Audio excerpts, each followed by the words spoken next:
Hello. How's everybody doing? Good. How are you? I love technology. Yeah, it's great. Yeah, Gappy, I was seeing your camera was holding us up, huh? Yeah, my camera's just so fucking excited for this exciting hippy dippy roundtable. Mm-hmm. Yeah, it's Gappy. Okay.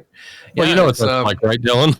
I know what it's like. I mean, I understand Gappy wants to sabotage my show and he wants to do me, and I understand Gappy because If you wanted to sabotage your show, you'd release another twit longer, okay? I don't need to sabotage your show. Oh, jeez. Damn.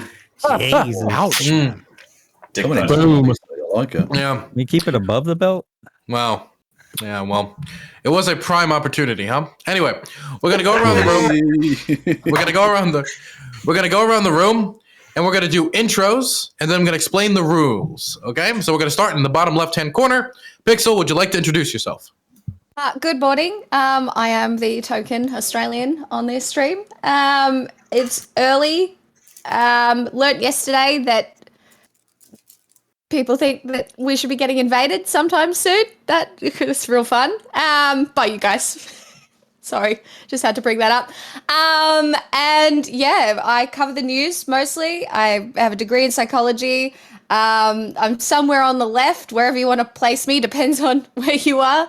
And yeah, I'm really looking forward to having these conversations this morning. Should be fun. So yeah, looking forward to it. Oh, and I now know where all of the 50 states are because I'm on a real geography bender, so I can place them all now. So qualified to be here, clearly. Wonderful. Happy to have the one token Aussie. Now we're going to throw it over to Shark Zero. Hey, what's going on, everybody? Dylan, I'd like to congratulate you for being the wokest mod ever. I really appreciate you putting the two POC first, an Australian and a black person. I really appreciate it. I'm your local. Listen, Gappy, I'm sorry. Shush.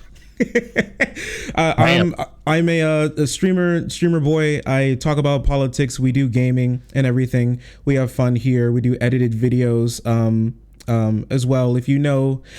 Like most of the other streamers, I do just about the same exact thing. And also, don't look for me. Don't try and find me. I will be deleting everything soon because I will be joining the army to be on the front lines of invading Australia and freeing them from their tyrannical government.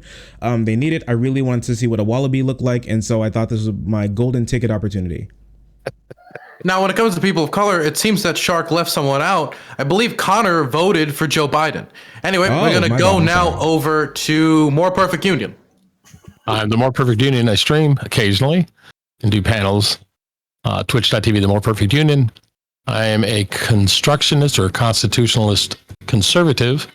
Not necessarily affiliated directly to party, but I try to look and see how things fit, how laws comport with the Constitution. So if you think I've got a problem with something, it's probably because I can read the Constitution.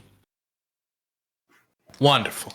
Now we're going to throw it over to Kevin Logan. Yes, hello there. I'm Kevin Logan. You can find me at twitch.tv/KFLogan1875. And I can't read the Constitution because as a British person, it's against the law. Fair enough. Nice. Now we're going to throw it over to Fabian Liberty. What about Gappy? Anyway, Fabian Liberty. All right. So I am Fabian Liberty. I'm Scott. We're a duo stream, so the channel is Fabian Liberty. I'm Scott. I do debates and panels and stuff. I'm an anarcho-capitalist. And unlike More Perfect Union, I'm actually a card-carrying member of the Mises Caucus and Libertarian Party, which is somewhat ironic that the anarchist is more engaged in a political party. But yeah, we do mostly political streams and debate content. We occasionally do book readings. And we do some gaming streams, but always to make sure that we boycott Blizzard or another gaming company that's done some fucked up shit. We show alternatives to games that you can play from indie developers and stuff like that to not play games from shit companies. And that'll be it. Wonderful. Now we're going to go over to Brant. Yo, everybody. My name is Brant. I have a channel on Twitch called twitch.tv/Brant for Liberty. We are a growing and thriving community. We cover crowdsourced media, everything that's happening from current events, history, politics, whether it's happening in America or abroad. I'm probably one of the more logically grounded competitors today. Looking forward to a really great spirited debate. Haven't seen Gappy in about a year. Me and him debated about a year ago, right before the election. Looking forward to it. Everyone else, nice to meet you. For everyone that already know, good to see you again. And thank you as always, Dylan, for having me on here, man. Happy to have you on. Brant, personally, I think you wrecked Gappy in that debate. I just want it to be known. Oh, yeah. What was the debate about then, huh? Do you remember what the debate topic was on? He was just so right that I forgot it. Okay. Pretty interesting. Anyway, back over to Counter. Counter? Yeah, my name is Connor. I identify as center center right. I run a YouTube channel named Counterpoints. I'm a science fiction, political, and philosophy nerd. So if you're into Warhammer 40,000, violence, war history, anything like that, then we probably got something for you. And then also love yelling at people on the internet, which is why I'm here tonight. So looking forward to it. Thanks for having me, buddy. Wonderful. Now that we've finished everyone's introductions, I do want to say Shark Zero will be a commentator, you can say, for next Friday's Hippy Dippy Championship, which will show Infrared and Destiny going head-to-head on the issue of if people should vote for Democrats. And we're trying to see if we can coordinate Billy the Fridge, the internet legend, icon, to be the announcer for the event, where you have a whole production team together. It's going to be a very large event. Please do tune in next Friday. It will also have an undercard, which is undetermined at this point, but we're trying to make that exciting as well. I believe I'm being told by my staff that I forgot somebody, but it's only Gappy, so I'll let him introduce himself. Hey, I'm Gappy. I guess I got dragged in here. I do gaming and politics every now and then, 10 p.m. to 5 a.m. Eastern every day or so. And yeah, hopefully I don't get server muted too many times today. Wonderful. Now we're going to go into the first topic after I just say some of the rules. Nothing TOS. Please do not break the terms of service. If you do, I reserve the right to kick you at any point. We would also like to keep our jobs. The second rule is no attacking people's immutable characteristics. That means no going after people's race, sex, gender, and you will gender people properly on my program. If you want to do it off of this program, that's your own business.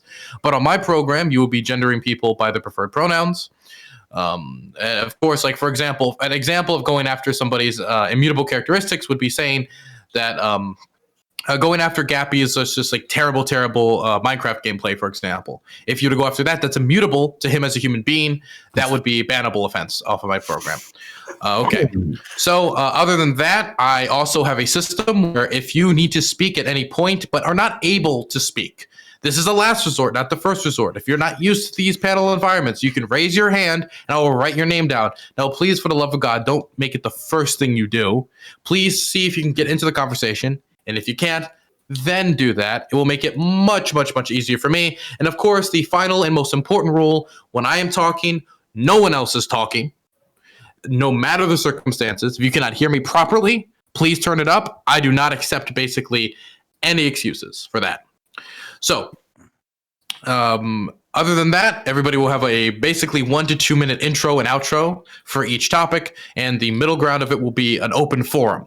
So, the first topic is Ashli Babitt. Ashli Babitt was somebody who, I'll just say, wandered in to the United States Capitol on January 6th and was then shot by police after they tried to jump a makeshift barricade put up by Washington officials. Donald Trump recently wished Ashli Babitt a very happy birthday and talked about how they were a good and wonderful person. And there has been a lot of debate about Ashli Babitt's legacy and what we are to think of the case of Ashli Babitt. So my question to everyone here is what is Ashli Babitt what is her legacy to you, and how should she be remembered? And so we're going to start in the top left-hand corner with Brant.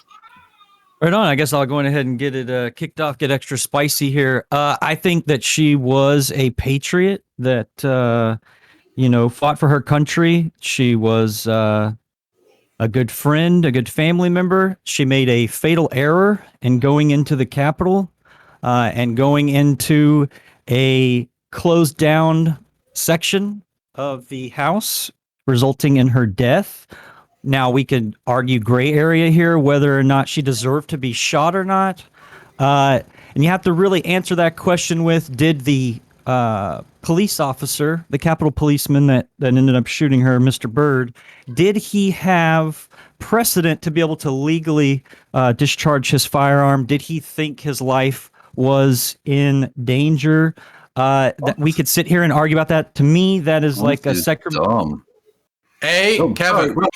Sorry, I was meant to be mute. Sorry, I was responding to my own chat. Apologies. Muted. Brent, you can continue. Yeah. I mean, like I was saying, somebody's reputation outside of making a bad decision, one that I think if you were in the Capitol and you went beyond, let's say, closed off, secured area, and you kept pushing forward, regardless of whether you had a weapon or not, you gave the law the ability to shoot you.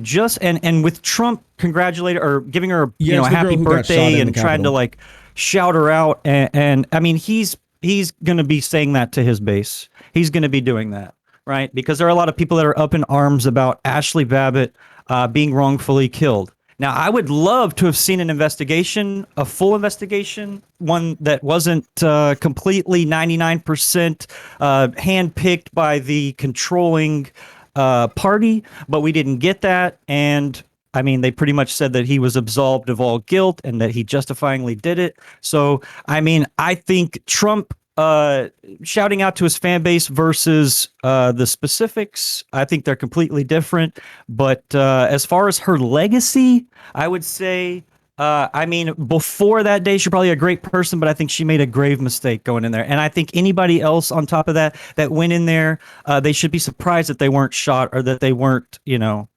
seriously injured. But yeah, that's my 2 cents on it. Next is going to be Counterpoints as he makes some Warhammer toys. Yes. So if you're not into Warhammer 40,000, you're wrong. And talking about Ashli Babbitt. So it's justifiable. Law enforcement officers, whatever you want to call it, escalation of force is if you believe that there is threat of great bodily harm or death that's imminent, then you can take lethal action. She was a part of a riot that was breaking into a secured area that was known to have political figures. A retroactive look at the riot basically showed on social media posts that people were planning on, basically hurting congressional members. And additionally, there were unexploded handmade bombs on the scene as well. So just because they didn't succeed in what they were doing has nothing to do with what they intended to do. So just because it was an incompetent attempt to seize the Capitol doesn't mean that wasn't an attempt to seize the Capitol. So as far as legacy, I think that her legacy is being a misguided person by the cult of Trump. And I think it's particularly cruel and ironic that Trump is the person who's shouting her out, because Trump's very likely the person who got her killed. So basically, he perpetuated the narrative that the election was stolen, that Democrats are thieving, diabolical, child-killing demon rats, and that it was time to seize our country back, or else we would lose it forever to the 1,000-year child-sacrificing Reich. And that's a narrative that Ashli Babbitt believes. So she took, to kind of get to the previous points, she took justifiable action based off of her worldview. It just sucks that her worldview was dog shit and informed by an asshole. So I'll leave it there. But yeah, one point that I just want to thrust home is Trump's the person who got her killed in the first place. So I don't know how that's not a knife twist right there. Okay, now I'm going to throw it over to Fabian. Yeah, I don't think you guys are going to like this. I think she's a martyr. I think she's the first of many martyrs. I think you have to look at, first of all, looking at the Capitol Hill White House tour, and this insurrection. There's a lot of things that I think we have to zoom out when looking at this situation, right? We have to look at what were the intentions of the people there?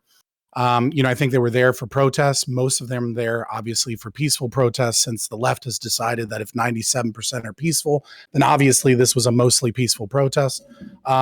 That being said, yeah, she climbed through a window into a barricade. She had police officers with her that were hanging out with her, feet away from her, and she was shot upon trying to breach a barricade. Right. I think she should have expected to be killed in that situation, but I think she's been made a martyr.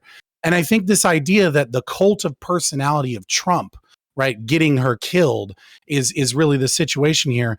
I would take that and say, no, the neoliberals and the neocons that have been fucking over the American public for generations, that have begun to strangle them, have created the monster Trump that they hate so much because he's a right-wing populist. Right. And I think you need to understand that Trump is a symptom of a much worse sickness within American politics and within Western politics. I would like to say that I think the right is beginning to realize that they've been losing a game of tug of war with Marxists.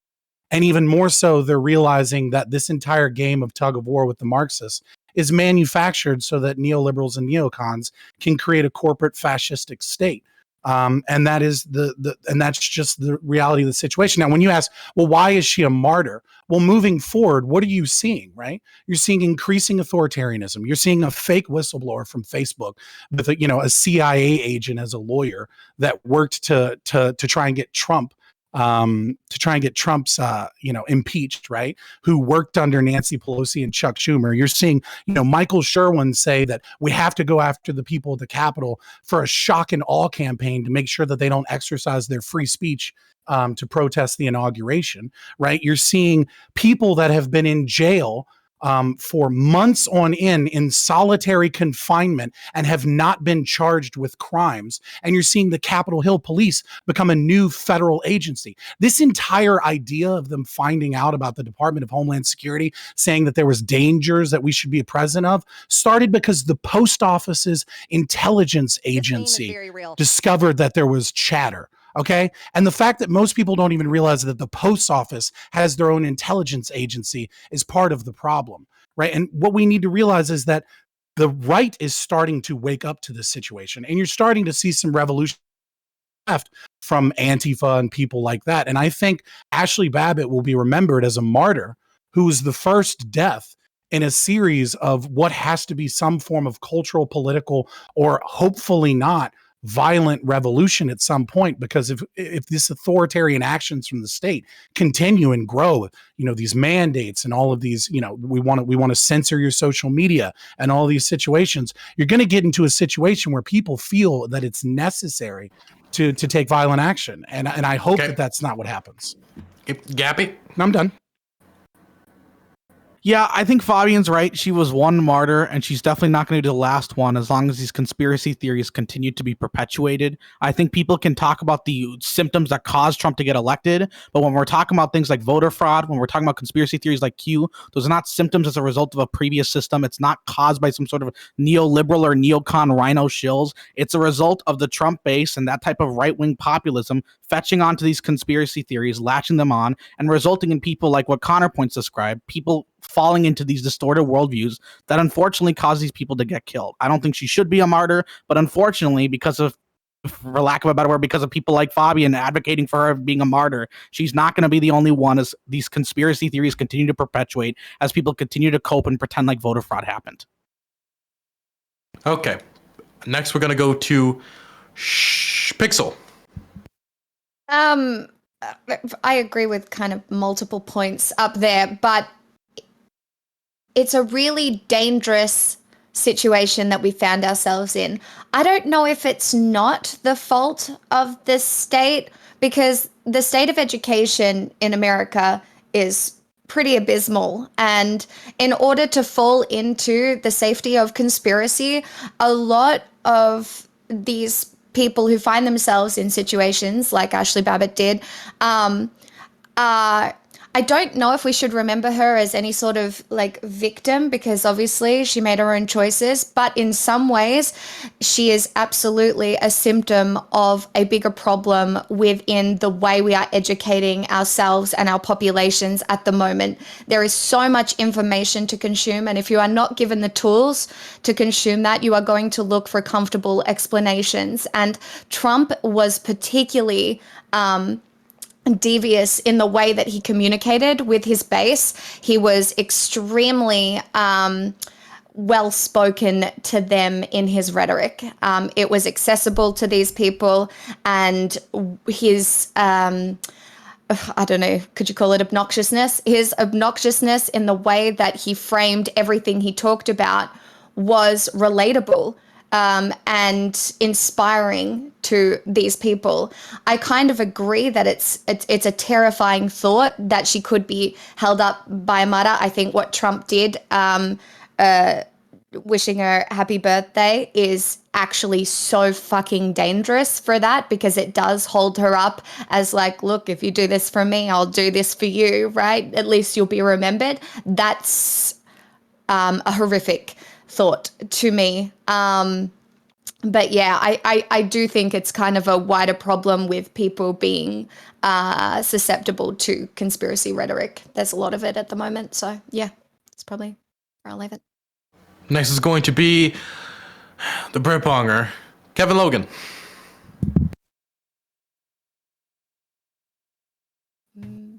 There you go. Thank you. Firstly, I'd like to apologise to Brandt and Dylan as host for accidentally interrupting. I had my mic off. No disrespect intended on that occasion. Although later, who knows? We'll see. We'll see where it goes. Ashli Babitt was, frankly, an attempted terrorist who got what she deserved. I'm sorry, that's just the way it goes. If you attack the seat of governance in this way, you can expect to be killed.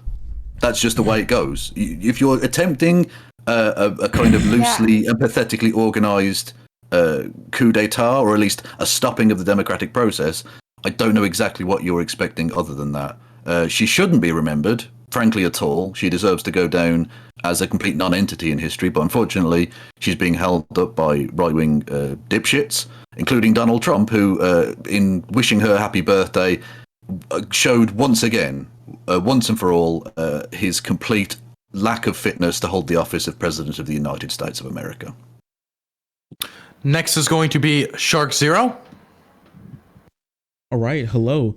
Yeah. When it comes to Ashli Babitt, she was just like Kevin Logan said, attempted terrorist. Tried to get into the Capitol.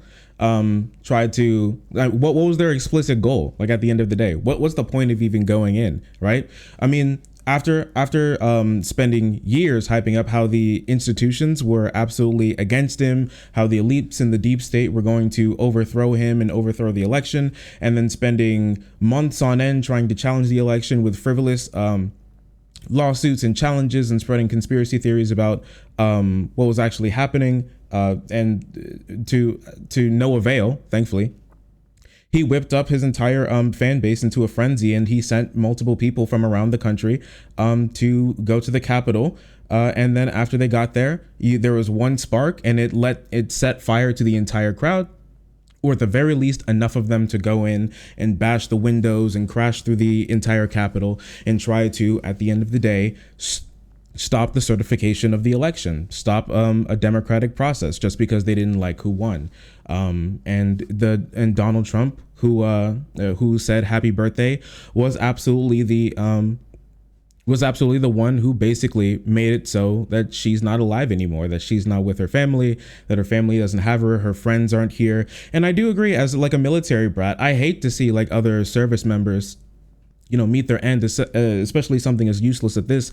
But at the end of the day, I'm sorry, you're in like a barricaded federal building, the federal building, basically, of the United States. And she's incredibly lucky that her and the rest of the other rioters didn't get shot earlier. There are people who outside of the Capitol get shot for like things way less than that. The reason her being able to make it that far and still like them pointing guns at her and then still trying to jump in, I feel bad for her, but at the end of the day, she did it to herself. And it's unfortunate. I don't want her to be remembered as some sort of like great martyr, but at the end of the day, when it comes to a lot of conservatives, their new sort of like cultural idea of trying to make a boom bust cycle of outrage that they can kind of hop on the back of and try to push through policy. She's going to be one there. They're going to be her, in quote, as some people have said, new George Floyd. They keep trying to make new martyrs to feel like they can be as oppressed as the people on the left or something, and they can be just like them, and they have all the reasons to do the same things that we see like BLM or other civil rights movements do, because they want to be oppressed. At the end of the day, they're not. Most of the people who are charged did something wrong, and most of them aren't even in jail. Okay, now we're gonna wrap it up with more Perfect Union. Also, we can all see ourselves on your camp feed, More Perfect Union. Would it be possible for us to be able to see you? Can't hear him currently. Oh, it's because I muted myself. You want to see me, huh? Okay. I'll do it for you, Dylan. Thank you very much. I appreciate it. Sure. Okay. So, get ready to clip this. I finally made it. I've been on Hippy Dippy before. Ashli Babbitt Several times. was unarmed. She was stepping through a hole, one of the window panes that had been knocked out of a door. She was unarmed. She wasn't doing anything other than trying to gain entry. That's trespassing. Nobody knows what her intent was in terms of what action she would have done once she got on the other side. The police shot her. They violated the use of force continuum. And we all know about the use of force continuum from the aforementioned George Floyd case.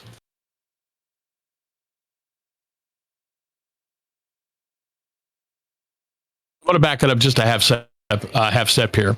Trump probably ought not quasi-grift off of her name, because there are a lot of people who were pissed off about what happened to her. And it's not necessarily about making her a martyr, but he's doing it for political purposes, and I think that that's a problem.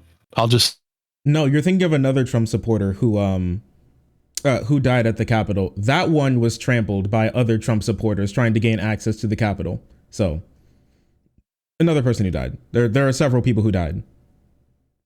This country, unless you know they are armed, unless you know that they present a clear and present danger to the life of someone else. And she wasn't. As a matter of fact, nobody brought any firearms. Nobody brought any weapons except for the guy with the buffalo hat. Okay? Q Shaman, right? QAnon Shaman, whatever he was, right? He's the only one that had roughly a weapon. He wasn't using it as a weapon, and he wasn't charged with a weapons crime. So, if you think that it was wrong for Ashli Babbitt to be sort of memorialized in any sort of way, that she's not a martyr, I think she should get at least the same justice that George Floyd did, which is a $27 million check for her family and a statue to the excess and the idiocy of a police department who got away with murder. Okay, so I know this is a very heated topic, so I'm going to ask everybody to not get too unruly, or I will have to step in, and I will be handing out mutes like candy tonight, so just emotionally prepare yourself to not be angry when I possibly mute you. I will do what's necessary to retain order. I'm an authoritarian. So who wants to carry us away? I just want to hand the torch to somebody. I would love to. Connor was the first, so I'll hand the torch to him. All right, don't worry, Fabian. I'll throw you a bone in a second. All right, so no, even by the legalistic logic that you presented, a more perfect union, she would have been engaged in burglary, meaning that she was committing a felony, meaning that she was breaking into a premises that she did not belong. Any level of castle doctrine for private ownership would mean that that person could be killed inside the United States. Abso-fucking-lutely. I'm a law enforcement veteran. I know the use of force continuum very well. I also know castle doctrine and curtilage. I know so many terms. Clear and present danger isn't used in any of this stuff. Okay, that was okay. So that was like an There's no opening castle thing. doctrine in Washington, D.C. Okay, I'm pretty sure I can find you an analogy for secured political buildings. Yeah, I'm pretty sure if you charge the Pentagon, they're not going to wait for you to physically gain entry. They're probably going to have curtilage around it. I mean, but are you using your car as a weapon, though? I mean, hold on. That's clear and present danger. That would be armed. Okay, clear and present danger is found nowhere in any use of force continuum, document. I would love for you to go find one while we're talking about it. Okay. Anyways, you can't shoot somebody if you don't know they're armed. This is bullshit. We know it's bullshit. The entire articulation for the use of deadly force is the imminent threat of death or great bodily harm. It has nothing to do with whether or not somebody has a weapon. Right. As a matter of fact, hold on. As a matter of fact, one of the what's cited over and over again in law enforcement shootings, which leftists are typically not very happy about, is furtive gestures with things that look like firearms. If you pull something that looks like a firearm in a context where there's a high probability of a firearm, a cop doesn't have to wait to find out whether or not it's a gun in order to kill you. They can kill you and they will be dismissed from it. All right. Okay, so nobody brought weapons. Hold on. Did you make? I'm doing a whole rant, so give me a second. Nobody brought weapons. I'm pretty sure I can go ahead and find you like dozens of clips of cops being beaten with flags. I could also go ahead and find you some stories where, unexploded ordnance, basically homemade pipe bombs, was found on the premises. So I would say that those were all weapons. Finally, while going after my buddy, a more perfect union over here, I do want to counsel the left on the loose use of the word terrorism. It's not whether or not it applies. Like using violence for political ends or something like that. But one of the things that Fabian pointed out that I think is a very good thing to point out is how is this crisis being used by the security apparatus of the state in ways that can fuck over normal American citizens. So while I'm going after a more perfect union on one hand, I do want to bring that up in the same breath, and I yield. So, okay, so just to take issue with your point, what furtive gesture did she make that would justify her being shot? Okay, she was literally stepping through a hole in a door. Sure. What was the gesture? So I think we use a term in law enforcement called the totality of circumstances, meaning that we use the context of many variables in order to deem whether or not an action is objectively reasonable. I would say that one person stepping through a door is an objectively reasonable thing to do in the context of a riot, because while she might be the only person who's coming through the door, that doesn't mean that there aren't dozens of people who are going to follow her, all of whom you don't know whether or not they're armed. And then on top of that, if that is the last defense after you've already broken through 3 or 4 security perimeters before you start reaching members of Congress, that would be an important security barrier to hold. Yeah, exactly. I'm going to disagree with your assertion, because you're saying that that's a legit way to look at it. Okay, but nobody at that door had a weapon. Okay, anyway, but if you try to storm a weapon, and the police officers could see through the broken glass. Dude, they'd broken into the Capitol building through. Look, I mean, I don't want to agree with kind of too much tonight. Parts of the people did. They'd broken through several barriers of security. They were within spitting distance, virtually, of members of Congress. Right? There is no evidence to support. If you're one of the last, she broke any barrier. She simply entered the building that had been. Are you saying she thought she was legally in that building? No, I'm not saying that at all. I'm saying she's trespassing, but probably did. She was trespassing. She's going to more constitutional argument. It's not literally the people's house, like you can just walk in and start talking. That she was trespassing. That's not how it works. The fact that she was trespassing, much like passing a counterfeit $20 bill, is not a justification to lose your life at the hands of police. Okay, firstly, she wasn't tortured to death by having her pipes restricted for 9 minutes. She was shot dead. Okay, this is a different situation. Dead is dead. And she, in a riotous situation, is the policeman supposed to just think to themselves, well, she's clearly just busting into Congress to have a picnic and have a nice chat to the Congress people? No, they're there doing violence on behalf of like a violent movement. But what about videos earlier? What about videos earlier of people? Wait. Okay, we're gonna have Kevin finish, and then we're gonna throw it over to Brant, because Brant wants to respond to that. Kevin, if there is any situation, Fabian, did you raise your hand? I didn't see it. I like me and counterpoints right at the very beginning. Oh yes. Oh, you're right. I'll write your name down right now. Okay. If there's any situation that's ever justified in America for the police using firearms, and I think there are certain situations, this would be an absolutely prime example of exactly the situation where one would have to use firearms, because they're literally trying to get in, and you have to assume with violent intention to attack and disrupt the ongoing processes of democracy in America, which affects 330 million citizens. I don't know what exactly anyone was expecting, but I'm surprised more people didn't get gunned down, frankly. I'm surprised it wasn't a bloodbath.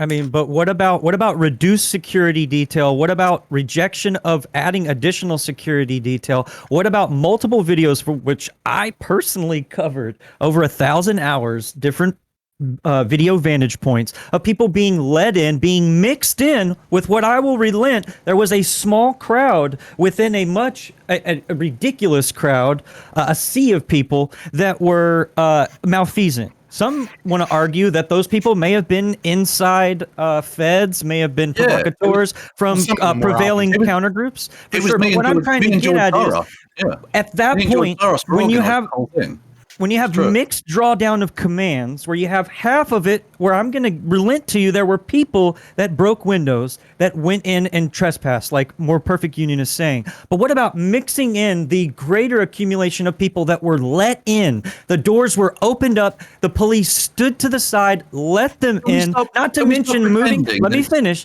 Before reaching it to the doors, they moved the gates. There's videos of them moving the gates and letting people in. Then after they moved the gates, it was wait. Kevin, this was all planned. This was all planned and systematic. It's to paint a narrative that completely obliterates being on the right, something that people that in the middle would want to look at and say, hey, I might want to be a part of that. It was to turn people off of the flavor of Republican. Okay, and this is coming from a libertarian. Okay, so Counter, did you want to respond to that? Or because I want to make sure Fabian gets to speak, but if you want to respond to that directly, then it's going to be you. Kevin or Counter? Counter. Counter. Yes, I meant Counter.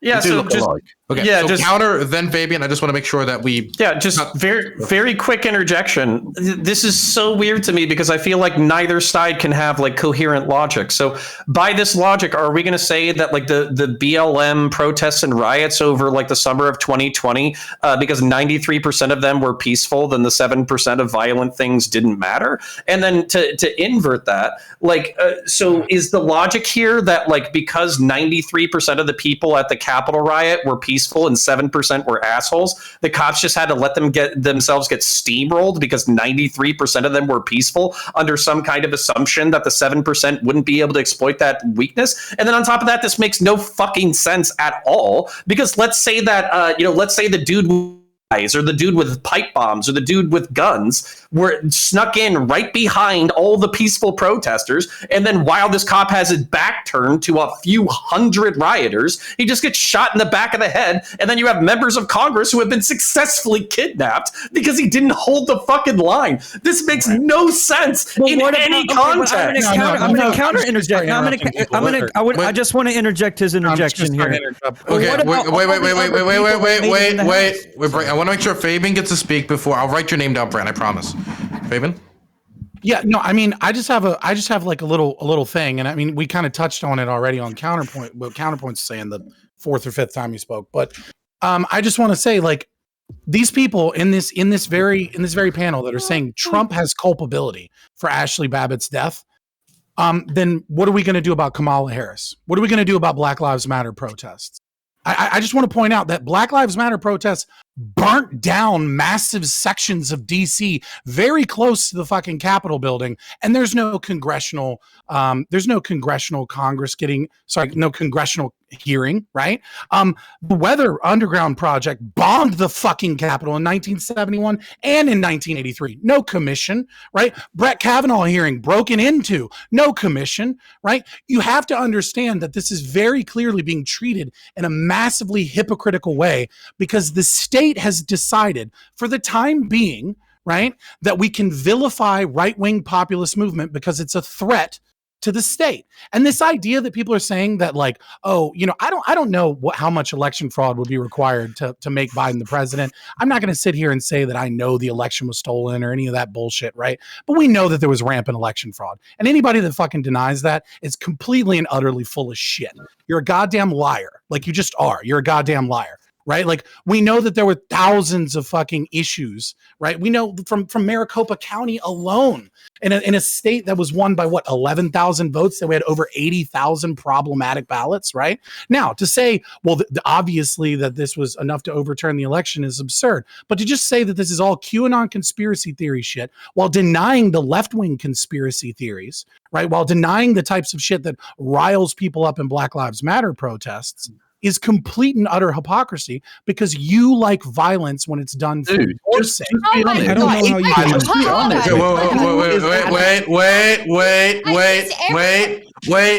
Wait. Okay. So everyone wants to speak and respond to that. MPU's next on the list, but I want to make sure people get to respond to that because that was a lot. So if you want to respond to that, raise your hand and I'll just choose.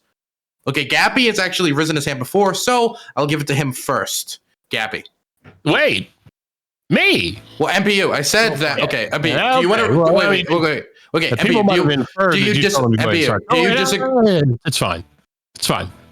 Okay. So, Connor, you keep bringing up this thing like no, wait, okay. MPU, Just let him go. Just let him go. Just let him go. No. That's not how this works, Gappy. You don't dictate the show. MPU, I said, does anybody disagree with what he said? Do you disagree with what he said? I'm responding to Connor. What do you? I'm asking if you disagree with Fabian. No, you bounced the conversation from Connor to Fabian. Okay. Do you disagree with Fabian? Yes, no. Yeah, for a variety of reasons, yes. Okay, well then you can respond. Okay.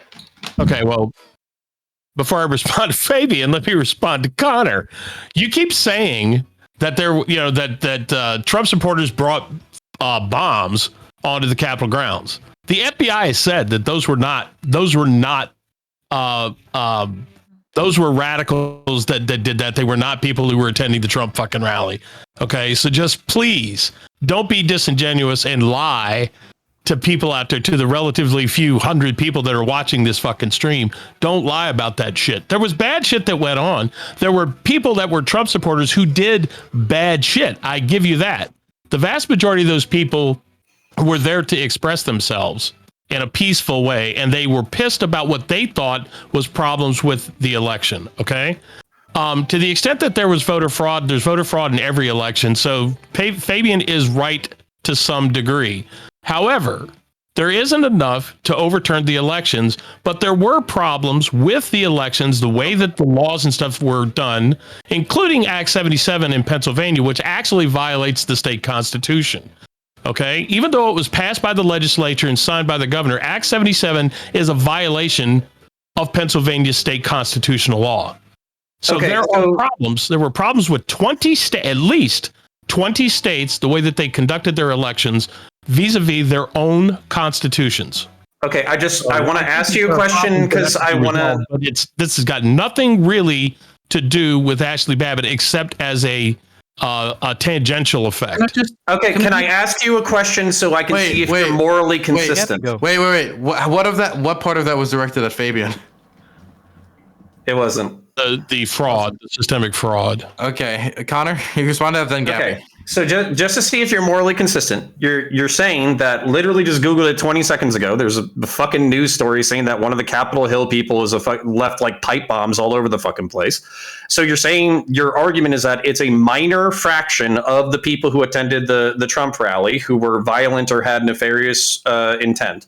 Are you willing to extend that same thought process to the BLM riots during the summer of 2020? Yes or no? Was this 93% peaceful and 7% assholes? Are you willing to extend that level of charitability? It's not charitability. I mean, the law is the law. Only the people that violate the law should be held accountable. Very real. Okay. Ashli Babbitt, yeah. And they should be held accountable in a proportionate way. So, yeah, I mean, what the fuck are you trying to say? The problem is black. Most people are not. You don't like that. Like if you've ever actually been to a protest on the ground, the problem is black bloc. The left has figured out that if everyone wears a black hoodie and puts their hoodie up and wears a mask, that the police can't figure out who violated the fucking law and who didn't. Right? How is this entire conversation in a false equivalence between the riot at the Capitol and Black Lives Matter? Like it just seems like Black Lives Matter is worse. Oh my god! You literally can't even have a conversation about one specific topic without playing party politics and false equivalence for your fucking side. It's so stupid. Party politics. I'm a fucking ANCAP. Yeah, NCAP here. Damn, you're so cool. I don't know. All of these. Wait. I want to make sure Gappy gets a go. Gappy was next. Gappy. Okay, everyone shilling for Ashli Babbitt right now would not be giving BLM protesters the same charitability. I doubt they would be saying the same Fuck thing. you, I supported them when they attacked the police these station. maybe these people will just be walking into the small businesses. Maybe they're just walking into the police station. Maybe they're just going to go buy some milk at the Target. They're not trying to rob it. They're just going to go buy some milk and get some groceries and just leave and pay fearfully. Like, So we should shoot them and ask questions later? This type of charitability would not be happening. No, I'm just saying you guys are being completely fucking inconsistent, right? Because we're saying, I the BLM protesters are fucking burning down these buildings. They're doing the craziest shit. Apparently, like the entirety of fucking DC, massive sections of DC have been burnt single-handedly, according to the fucking BLM protesters. Apparently, well, as soon as we're talking about Ashli Babbitt, guys, well, she was unarmed. Guys, we don't know what her intent was. She wasn't doing anything other than just gaining entry. Maybe she just wanted to talk to the Congress people. We have no idea what she was going to do in the middle of this riot where they're breaking into the fucking Capitol. I'm sorry, my issue is that all of these people stop. Okay, would never please be let saying him these finish. types of fucking arguments if we were in 2020 talking about shit that happened in Minnesota. You're Shark. I made these arguments in 2020 for BLM when they attacked the police station. Shark. Great. I'm That's consistent. Shark. Oh, be quiet, cop. Sure. Okay. I think it's Okay, a little there you go. ridiculous to sit here and say that like barely anybody in there went with weapons. There are many people with weapons. I honestly think with exactly how they use them, every single person who went in there with a flag, a lot of those people used it like a weapon. A lot of those people who went in there with shields used them like a weapon. You can just find videos of them bashing the windows in. You can find videos of them smacking cops upside the head with their flagpoles. Like, I'm sorry, but once you start using it like that, that's a weapon. And to say like the only person who had like an actual firearm in there was the QAnon shaman, it's ridiculous. That famous picture of the dude with his foot up on the desk in like Nancy Pelosi's office, he had a gun on him. He's facing 11 years right now in jail because he had a gun on him, and he's been charged for weapons violations. And I think it's also ridiculous to sit here and say that these Capitol rioters are treated like any worse than any other group of people. Oh dear God! It's just kind of dumb because most of those people. Excuse me, I'm talking. I'm talking. He's been in solitary 70%. confinement for 6 I'm sorry. months. Listen, He's it's not really charged with crazy crime. because I can't hear you because I'm talking right now. Actually, 70% of the people who've been charged in the Capitol riot aren't even in jail right now. So to sit here and say like they're treated so incredibly bad, I don't know what you're saying. Most of these people are walking out. Are there some people that you could probably say maybe it's some like externality, maybe they're treated like differently? We're gonna have to look into that specific case, but most of these people are treated fine for exactly what they're doing. Ashli, I'm sorry, like you can't be a part of a group that breaks open some person's window and then you like moonwalk in and sit here and be like, listen, I didn't do anything wrong, when they think that you're one of the intruders. Like you were like, you can like, it was a hole in the door. How'd that hole get there? They broke it open and you jumped in and you saw cops with the guns pointed at you. What are you doing? That person's crazy. You're crazy if you think that you're going to jump through that door and nothing bad's going to happen to you. It's ridiculous. We all know BLM would be up in arms if the shoe was on the other foot. Herself. Sorry. Don't crazy. Wait. I said wait. Okay. Brant was next on the list. I want to throw it over to Brant. Yeah, so we all know hypocrisy runs rampant. Both sides in here have admitted that it happens. And then immediately we hear multiple different people in here go right to their shtick on protecting their side or trying to throw some type of vague political shade. But what I would say is with that type of thinking, Shark, you are opening up the ability for the cops to act even more liberally whenever they want to take someone's life, if they just can pull the whole, oh, well, there was a hole in a door and somebody came in. What about Portland Antifa? Why were none of those people shot breaking into hundreds, maybe even thousands of businesses? They were black bags. What about Seattle whenever they declared an autonomous zone, creating basically an anonymous, non-compliant territory within the United States? Where were people at then? Like, where were the cops then making those particular type of strides to make sure they protected their community?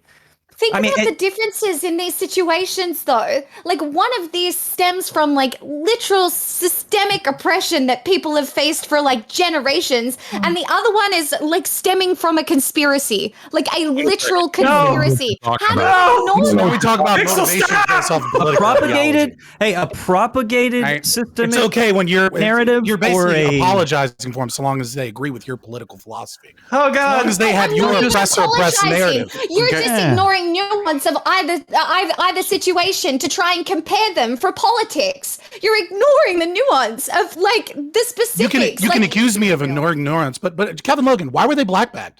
Why were they blackbagged, Kevin Logan? Why was it? I don't know. Why doesn't the Was it because the local police refused to arrest anybody and the district attorney and the attorney general refused to charge anybody for any fucking crimes? And so they had to be federalized and they had to be federalized so that the fucking state police could actually do anything against BLM because the state is so fucking obsessed with. I'm not fucking authoritarian. I think it was fucked up and I'd have been absolutely happy with them beating the shit out of those fucking cots. I'm talking about this little thing that Pixel Mixel says I lack, which is nuance, right? I'm just adding a little nuance to the situation. Yeah, I just don't. Wait. Okay, there's multiple people talking at once. Kevin, you were next on the list, so I want to make sure Kevin gets to talk. Yeah. Then Connor raised his hand. And then we'll go to Gappy. But then I'm going to throw it back to Brant because people were talking to Brant, so I want to make sure he has time to respond. And I'm going to write down MPU as well. Okay, go. Just to go back briefly to the idea of voter fraud and stuff, can I ask Fabian, Liberty, and the More Perfect Union, can you just stop being cowards about it? Like, you want to be well, I'm not saying the election was stolen and then go on to say why you think it was stolen. Just cope with a bit of dignity and just say, I think it was stolen. I'm not a fucking coward. I supported BLM attacking police stations, and I support Ashli Babbitt as a fucking martyr for going up against the state. Don't call me a fucking coward. You're a feckless fucking coward, all right? You're just trying to gain fucking points by saying that because my position has Pixel Mixel nuance, that I'm somehow a fucking coward, all right? I simply state the facts as I see them because I don't engage in conspiracy theories like the left or the far right fucking Apart from you say you don't engage in conspiracy theory, yet you know everything about the voter fraud with the thousands of ballots that have occurred, the massive sections of DC burning. I'm sorry, I didn't look realize at the that you were fucking a evidence instead of burying my fucking head in the and sand. a fucking like lawyer a goddamn knows way leftist. more about how law enforcement acts than Gappy, he anybody knows else. more than Do the some U.S. fucking Supreme research. Court. He God, knows more fuck, than the you're a U.S. Supreme genius, Court, bro. dude. Why are you here, dude? He's Why are you here? huge. He's huge, Brandon. Don't be here. He's trying to, You should be running for Congress. inform You're a you, genius, man. Gappy. Okay. Fuck. Okay. Apparently, No, I have to. seriously, he's a fucking genius. Handicaps are such memes. It's Points, fun, Alex. man. Two fucking Okay. Now Okay. handicaps are memes, and I'm a coward. Okay. Kevin Logan, do you have Okay. anything useful to say? Okay. Wait. Okay. I just fucking did so. Okay. Well, then wonderful. You said your thing. Brant, I already have your name written down. You don't need to raise your hand again. I already told you. We're going to throw it over to Connor Points. Connor Points is next. Connor, Gappy, Brant, and MPU. Connor? Yeah. So, all right. So I know nobody likes like discussions about discussions, like meta conversations and all that kind of stuff. But there's this argumentation form called whataboutism. Okay. And we are specifically talking about Ashli Babbitt, whether or not she violated laws that made sense for her to get shot, what her historical legacy is, and whether or not it's appropriate for Trump to be tweeting about her. Now, I'm perfectly fine with like bearing down on the nuance of that very specific situation. But what is happening, and I'm pointing this out for the audience, and I'm pointing this out for everybody in this conversation.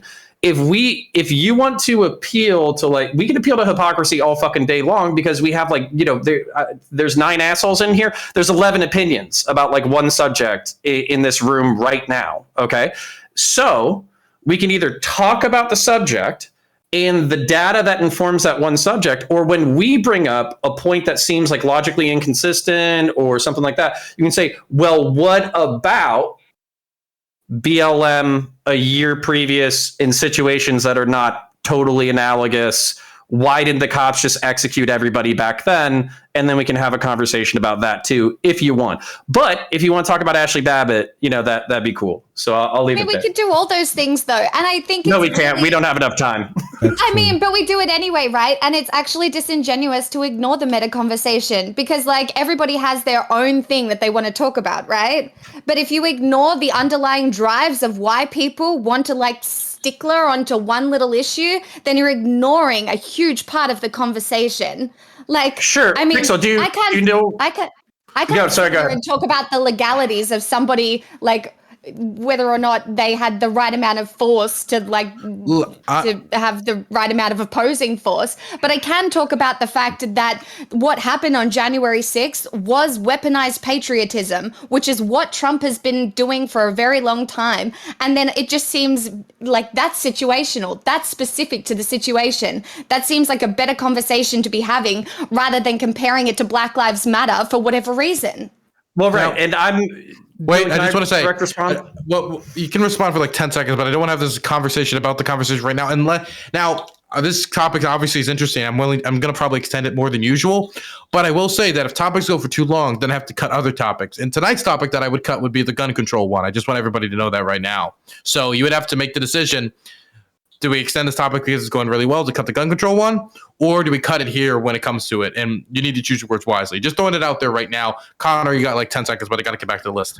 Yeah, I don't care. See, Pixel, my main problem is that it seems like the right wing is trying to use the malfeasance of the left wing over the past 2 years as an excuse to justify the riot. And then it seems like the left wing is sympathetic to law enforcement for the first time in their fucking lives. And what I would like is some level of intellectual and philosophical consistency, because the truth is that we are a nation governed by laws and use of force and all that kind of stuff. So these situations can be explained, but instead we can just call each other dickholes for 3 hours. That's totally fine. I enjoy that too. I was just hoping to maybe move past that a little bit. So it's okay. It doesn't matter. I just want to say I'll cede my time until the outro because I would prefer to do all the topics. Okay, Gappy, you're next. To take a step back and try and direct it back about Ashli Babbitt, let's go over some of the original points that I think was brought up here. Ashli was unarmed. She wasn't doing you're third. It's Gappy, Brandt, then you. Gappy, continue. Oh, Ashli was unarmed. She wasn't doing anything other than gaining entry. Nobody knows what her intent was, and yet somehow she got shot.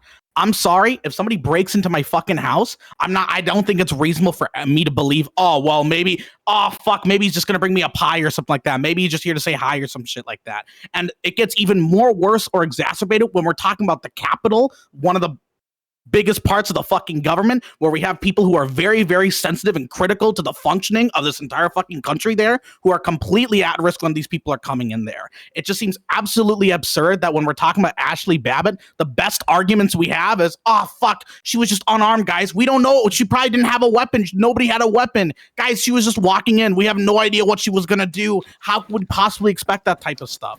Come on. This is just absolutely unreasonable. Brent. So I want to make sure that I get some quick rebuttals to everybody here, because we've kind of pivoted a lot around here. First off, I'll start with Gappy V talking about. I do agree with you there. She did gain unlawful entry. She was unarmed. She had her flag tied around her like Superman. She was the first to go through the window. There is an argument for maybe that the guy did fear for his life in some way, and by the letter of the law, she may have been defended, or he may have justifiably defended himself. So I will go with that. Counterpoints. You saying that the right uses the malfeasance of the left for the last 2 years, 450, 500 days of protesting, they to go do what they do, yet you skip over the fact that the left uses the malfeasance of the media propagating systemic racism, all of these things. So they use that as their excuse to then go rampantly over 450, 500 days now, smashing windows. You could argue with me all day whether or not I think you should really be reprimanded for blocking the streets. If anything, you should be given a ticket. But as far as violent protesters, they've been allowed to run rain in their cities, and this happened on the right. We had provocateurs. I don't think anybody in here I've seen on the right has for one moment apologized for illegal actions that happened on that day. So, and Kevin, you asking about proof of voter fraud. If you can prove, and even on the smallest, let's say 50 or 60 votes were done a particular way, or somehow manipulated, counterfeited, admitted, would you not, just like any other company, Charles Schwab doesn't even put out the same website every week. If you can find a new way to update your terms of service within your state voting guidelines, would you not take those measures? And would you not want to have hearings that are set up that demonstrate those things to your local representatives? Would you not want those things? The same people, before you answer my rebuttal, or I guess rebut to my rebuttal, remember, the left was all over the headlines, questioning voting, questioning the integrity of all of this stuff way before the right was doing it. So wouldn't you want to get together and make sure you can fix this? Maybe you don't turn the election. Maybe this is a more of a non-conflict way to resolve this without having to go and storm the Capitol. But yeah, I mean, those are all my rebuttals. Look, they had audits in various of these states, and they found virtually nothing. It's embarrassing. And the fact is, even in an election that Trump won in 2016, he still had to claim 4.5 million illegals were voting with no evidence. So the idea that this is a good faith claim of like the election being stolen is nonsense. I'm not going to take it seriously because it's not being made seriously. The left protested on Inauguration Day for Trump. They caused fires. You can protest. Hillary Clinton conceded the next fucking day. Nobody was saying Trump won due to election fraud in 2016. That's just bullshit. Bullshit. The left talks about it all the time. We've had Russia. They said Russia was influencing the election through different media components, not by conducting voter fraud. Congressman actually filed writs against Donald Trump when it came time to certify his electoral vote in 2017. Yeah, they sure did. Did they break into the building? No, all their local cities they did. They did the perfectly legal thing of filing some paperwork. The same shit the left said. Will you shut up? Let me make a point. You run on like a goddamn broken grammar sentence, okay? Oh, sorry. Go on. Tell me your Newsmax fucking point. Go on, mate. Newsmax point, fuckface. It's the fucking truth. Okay? It's the truth. Sounds like something a Newsmax would say. The left in Congress wanted to call senators and congressmen traitors because they objected to the Electoral College results in 2021. Did they smash the way into the chamber? The Democrats were the ones who were actually contesting the election results in 2017. Did they smash their way into the building at any point? No, but they birthed this whole point is okay, well, so wait. Let's let them be finish. The other part is that nobody is saying that people didn't break the law. That Ashli Babitt didn't break the law. She was trespassing on federal grounds. It didn't justify her being shot to death. I don't care what Connor tries to say. And for Pixel, okay, for Pixel's down at the bottom here, the shit that was going on in Portland wasn't BLM. It was fucking Antifa. It was riotous, and those guys were fucking picked up to the extent that any of them were picked up by the feds. All of those charges were dropped. You got people that were in January 6th who spent 6 fucking months in solitary confinement without charges. And yes, if you don't think that is a disparate fucking treatment based on political affiliation or what the perception is, you're delusional. Interesting. This week I did cover some news out of Florida, I think it is, where you're a supposed Antifa as well as being kept in solitary confinement for 7 months in Florida. So like if you want to go with like equivalence, you can see examples on both sides right there. Just covered the news this week in Florida. Look it up. Okay, so you're not fuck the governor of Florida, and you're not having a problem with it. You're just saying, okay, so there's other examples, right? The question was whether or not there was equal treatment for people that participated in the January 6th incident, okay, and how that compares to what other people on the other side of the political spectrum were doing all fucking last year. We're gonna have Pixel. Did we not literally Connor not just literally address this whataboutism shit like 10 minutes ago? Okay. Going with it, so I had to get my fucking take in. Okay, so we're going to wait for a second here. No, because I was just want to make sure that everybody knows when I speak, nobody else speaks, and I was speaking and people spoke, and so I will just assume that Gappy accidentally had a very, very random, like physical ailment of some sort that made him say a complete sentence while I was talking, and the same happened to multiple other people, and that will be the one excuse I put forward. I want to make sure Pixel can finish what they were saying, then we move over to Connor, and then maybe we'll start looking at closing statements depending on what is said. Gappy, I will write your name down since you were trying to say something as well. I was just responding to what was said towards me. Like, I obviously am an Australian in this situation. I can only look at the situation from the outside. I'm not trying to meta conversation. I am trying to see the bigger picture. I am not saying that anything that was really bad during BLM, because, you know, those things did happen, right? Like, there were a couple of very bad instances, but also there were people like traveling from state to state with guns in order to be patriotic or whatever. So I can talk about the sociological and psychological things that are happening within your democracy, which I agree with. There is a fuck ton of flaws with. This is why you've got all of this like wild personality team v team politics. But like, I just wanted to respond with the, like, there are Antifa and also like people who were at the Capitol being held in solitary confinement. There are people all over the place. So, and none of it's right, but yeah. Counterpoints? Yeah. So Counterpoints, then Gappy. I got to use the bathroom. I'll be right back. If anybody breaks the rules, chat will tell me. Be right back. Okay. So I have several points to address. I would like to address all of them before yielding the floor. So number one, justifiable threat to himself when we're talking about the Capitol Police officer. That is not the only time that a law enforcement officer can act with deadly force. He can also use deadly force if it's threat to another human being of imminent death or great bodily harm.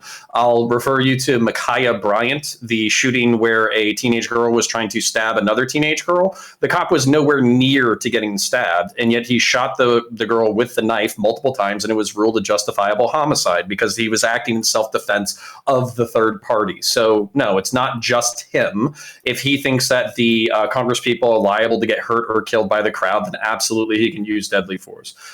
So one of the things that kind of happened in this conversation was the right wing broke into the Capitol and the left had 500 days of rioting that they were justifying. Well, you know, guess what? I think that both of y'all are fucking, you know, the left Also, and the right. Almost done, Kevin. I appreciate you. Okay. You're like, I would say you're both pieces of shit, and I can prove it mathematically. Just because one side is fucking terrible one way and the other side is fucking terrible the other way doesn't mean, just because the other side's a bunch of sacks of shit doesn't mean you can't be a fucking asshole at the same time. So that's weird. And then not 500 days of rioting either. Like, the entirety of America would have burned down if it was 500 days of fucking rioting. It's absurd. Last point, Kevin, I promise. So when we use terms like the left, we're talking about like 8 different factions. We're talking about like liberals, progressives, social democrats, socialists, authoritarian communists, and anarcho-communists. When we say the right, we're talking about 8 different factions. We're talking about libertarians, fiscal conservatives, social conservatives, anarcho-capitalists, and fascists. All of these people have different like political... Okay. Oh, damn. Oh, memes. The memes. The no, it's not. It's not even memes. It's probably the real point. So what the reason why I'm pointing to like the meta conversation or whatever is because we're not even talking to each other in the room about what each other thinks. Somebody is presenting a perspective, and then the other person is saying like, well, fuck you, the left. Well, fuck you, the right. That's fine. That's fun. We can fucking do that shit. But at the same time, like we really haven't said shit except for Ashli Babbitt should not have been shot. Ashli Babbitt should have been shot. The left sucks. No, the right sucks. That's pretty much what we've done so far. Yep. Yeah, but most importantly, she was shot. Yeah, most importantly, the left sucks. I like that, Connor. Next is going to be Gappy. So trying to pull it back to the idea of Ashli Babbitt, it's just kind of annoying that we haven't really heard any substantive arguments as to why Ashli Babbitt shouldn't have been shot in that situation beyond maybe, I guess the only other thing we haven't addressed is, oh, well, there was voter fraud. There was actually thousands of ballots gone. But beyond that, we're literally pulling out shit that if we were to do it in any other situation, regardless of whether it's political or not, just seems absolutely stupid. Going to the Michaela Bryant case, right? Lots of people were saying crazy shit about that, but I don't think we would be saying shit like, oh, Michaela Bryant, we don't know her intent. We don't know if she was actually going to stab her, or if she just pulled a knife or whatever. That's just absolutely stupid, right? To pull those arguments out now suddenly for Ashli Babbitt. Good argument as to why she shouldn't have been shot, because it seems like so far all we've heard is yeah, she was trespassing, but we have no idea what she was going to do when she was entering the Capitol building during a riot. But she had nothing in her hands. She had nothing in her hands. She had her flag. We talk about these flag poles. She had her flag tied around her neck like a cape. Oh shoot! I'm sorry, I forgot that people. I'm sorry that people can't be violent if they're on. Why didn't the flag? Why didn't more people get shot? She didn't bring her AK-47. Why didn't the Q shaman get shot, Gappy? Why didn't the because they didn't make it past the last line of defense. They didn't make it. They didn't make it past the last line of defense before they made it to the Congress people. That's why they didn't get shot. If the flag was wrapped around her neck, right, and the flag is so fucking magical, why didn't it protect her from the bullet? Is what I want to know. Don't be an idiot. Don't be an idiot. Okay. All right. Are we memeing now? Are we clown pilling for the rest of the subject? I have a question. I mean, let's just clown at this point. For Gappy. Okay. I have a question for Gappy. Are you saying that Michaela Bryant didn't have a knife? No, she did have a knife, but I'm saying if somebody were to argue, oh, we have no idea what she was going to do with a knife, they should have been worried about it before she pulled out the knife. Well, anybody would argue that she wasn't okay, stop. Girl 1 second. would be lying. Wait, 1 second. 1 second. Okay, wait. Nobody's. Okay, muted. Okay, so when I'm talking, you don't talk. Does everybody understand the English language in here? Do I need to start speaking Cantonese, Mandarin? Okay, wonderful. I'll have to get John Cena in here to translate. We're going to have Gappy. If we ask people questions, I want to make sure we allow them to finish your sentence. So Gappy, finish. He asked you a question about that case. Finish what you're saying, then MP will respond. Then we're going to wrap up. I'm not sure what gotcha this is trying to or what whole dialogue tree this is trying to push me down here. But I mean, yeah, anyone who said Michaela was unarmed or that we have no idea what she was going to do with a knife, they shouldn't have been worried before she had the knife, was absolutely stupid, right? Because just because somebody doesn't have a gun or just because they don't have a knife or something at some arm at the moment doesn't mean that, oh, suddenly we can't touch them at all. Yeah, but technically you have to be moving towards somebody. Yeah, you can't you can't lead with going through a door. There'd have to be some other activity that would represent a threat, right? You mean like a fucking riot? Like a riot? Really rioting into the place fucking riot? Where people are getting the shit kicked out of them? Like the whole reason the door was broken. Wait. Okay, multiple. That was 3 people on one. I just stopped them. She has to have an opportunity to have demonstrated some threat beyond stepping through the door. The fact that you guys are using the construct of that there was this riot that was going on the Capitol, you have to apply the law to individuals. It's context. It's complex.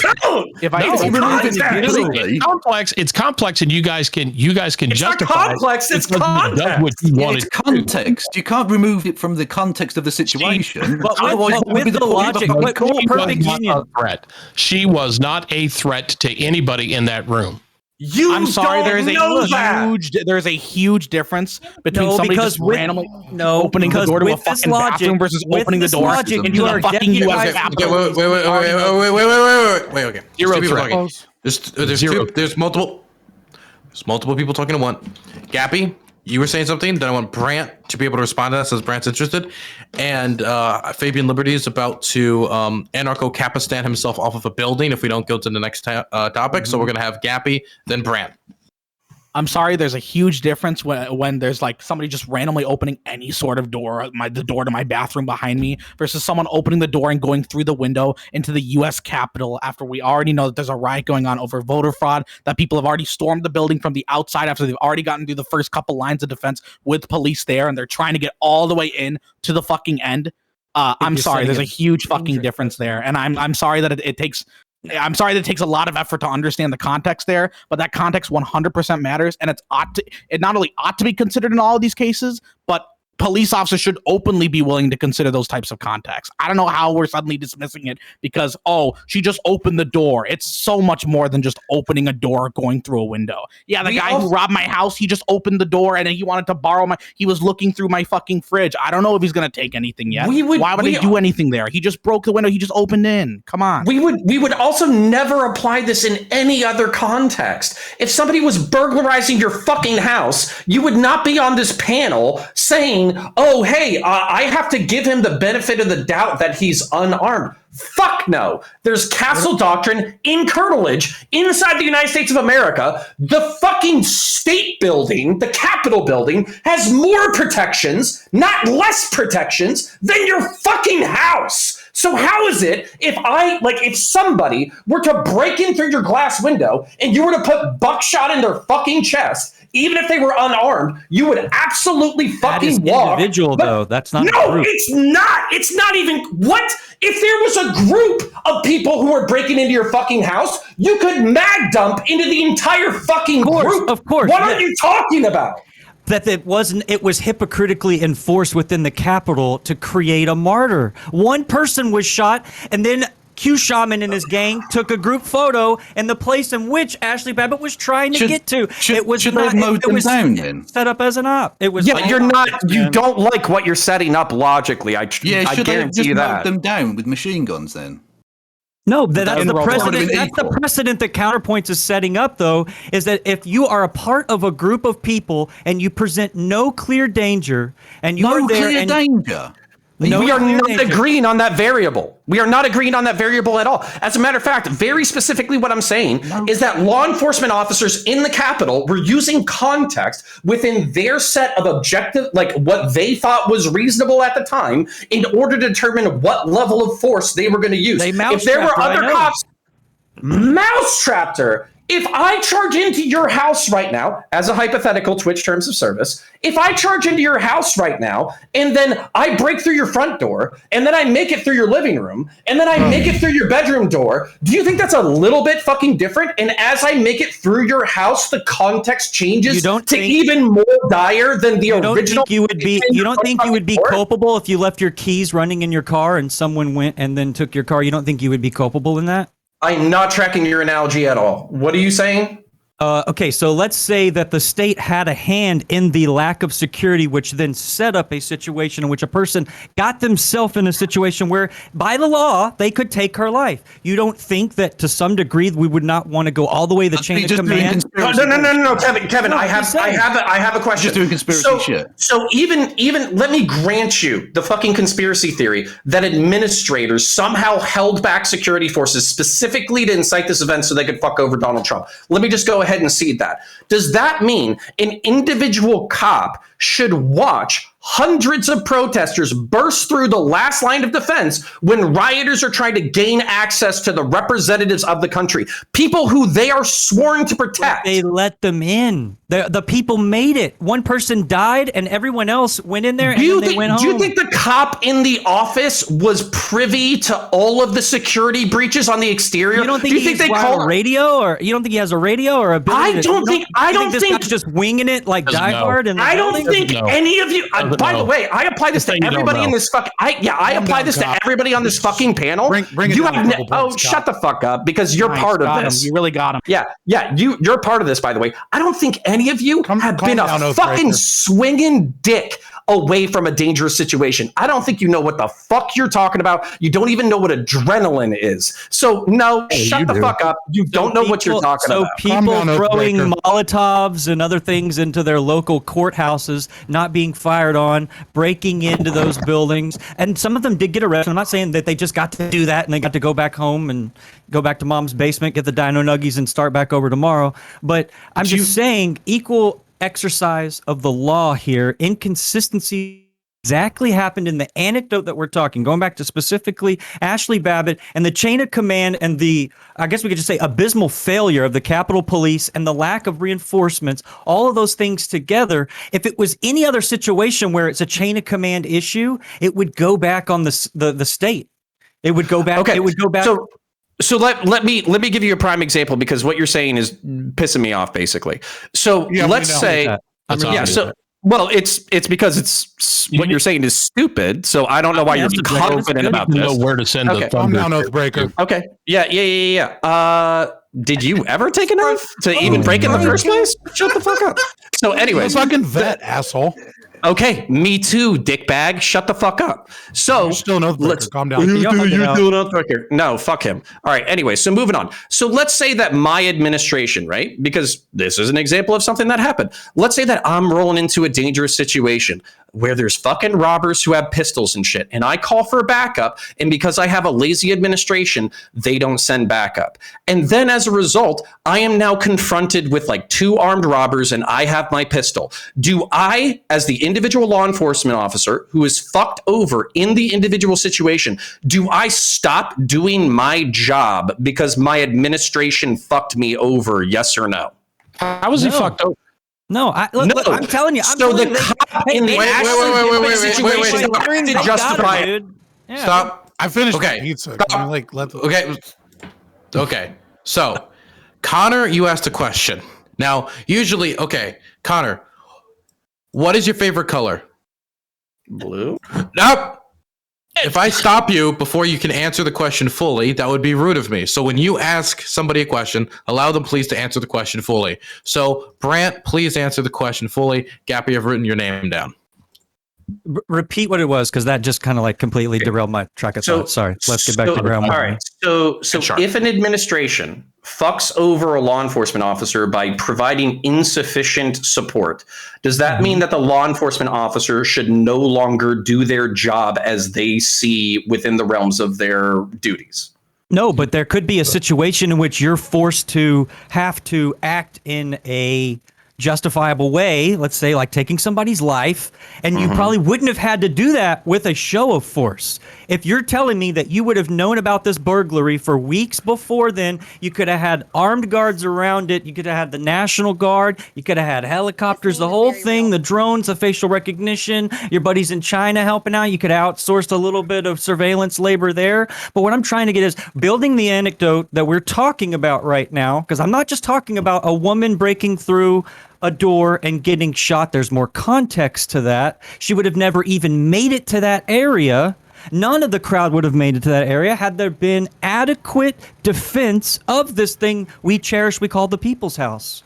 Okay, so yes, Is this topic about like shitting on cops? Because as an ANCAP, I'd love to do that, but I don't know what this has to do. we can do that next one. Yeah. Okay, we're gonna have counterpoints respond, then Gappy, then Shark, and as long as nothing else develops, we should be moving on. Connor. Okay. So basically, this might be potential for us to agree. So in this kind of situation with the lack of support, who would you want to hold accountable? The law enforcement officers who were acting within their duties as they saw fit, or the administration that failed to provide the resources necessary to deal with the threat? Who's donating to my campaign? Just non-meme answer, please. Yeah, my bad. I mean, obviously, most of the time, I'm a big supporter of non-aggression principles. So I would, like I said, by the letter of the law, I think the guy acted within what his duties were. But should it would it have gotten to the point in which it did? That's the argument I'm having right now. Is would we even be having this argument, period, had Nancy Pelosi not denied additional reinforcements and infrastructure that she could have come more than they already knew it'd be like if this burglary was, like I said, announced 2 weeks ahead of time and you were just like, nah, I'm just gonna, I'm gonna leave my windows unboarded up and I'm gonna, I'll lock the bottom lock, and then people break in and it's like, well, I could have avoided this, and then somebody loses their life and you could have had a show of force there, just a freaking army of bodies stopping people from coming in and doing that.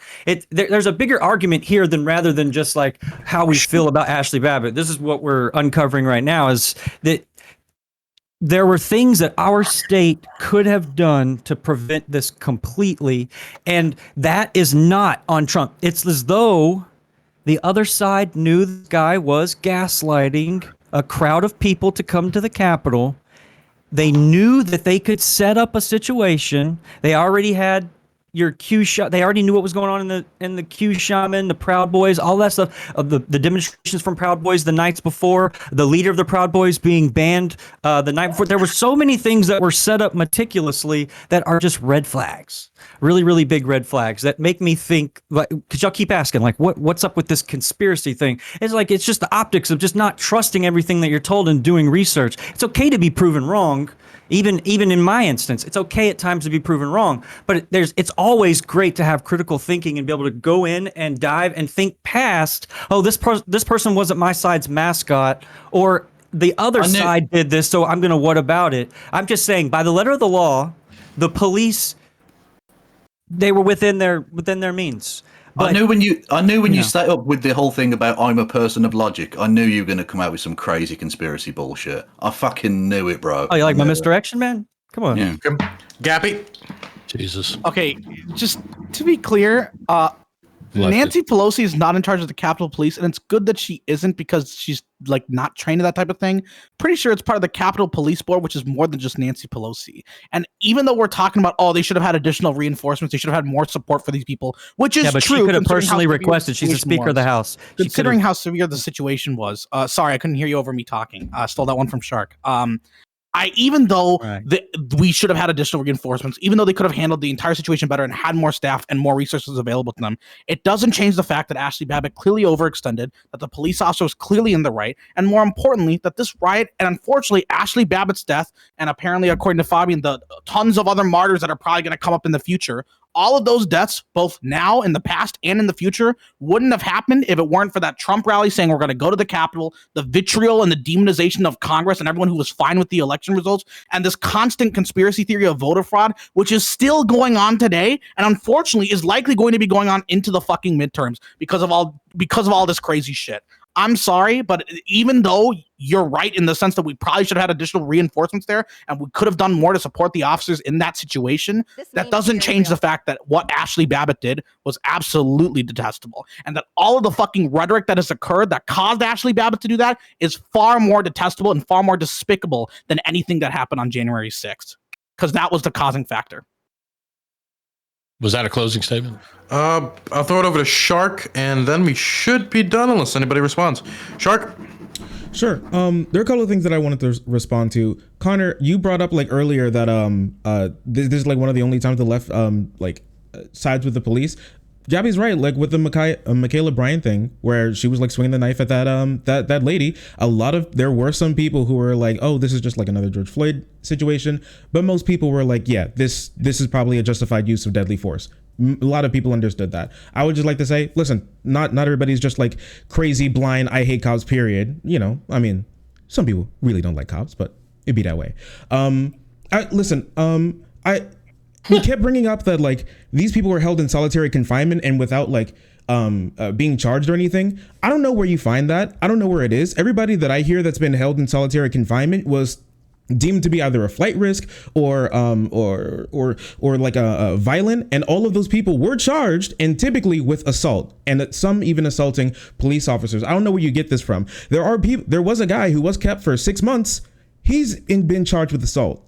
So I don't know where I don't know where this is happening. This feels like a lie to me. Honestly, none of those people were just like let into the Capitol. Those people were extreme. A lot of those cops didn't have the resources to hold a lot of those lines when hundreds of Trump supporters come like throwing shit at them, hitting them with flags, and then pushing over those lines. And so what did they do? They backed up. What else could you do? At the end of the day, it's ridiculous to say Nancy Pelosi had any way, shape, or form could like do anything with these Capitol Police. She's not in charge of the Capitol Police. She doesn't appoint anybody on the Capitol Police Board. She's barely in contact with anybody in the Capitol Police. That works with several different agencies, one of which is the executive branch. So if anybody is to blame here, I'm like Nancy Pelosi could be like, hey, Trump, you should like have more cops. You think he would listen? He'd probably be like, fuck you, because he did it to Mike Pence, who wanted to have more cops there, but he said no. He's the president. Have him put more cops there. He can do it. He can run like DC basically like a governor, but he decided not to.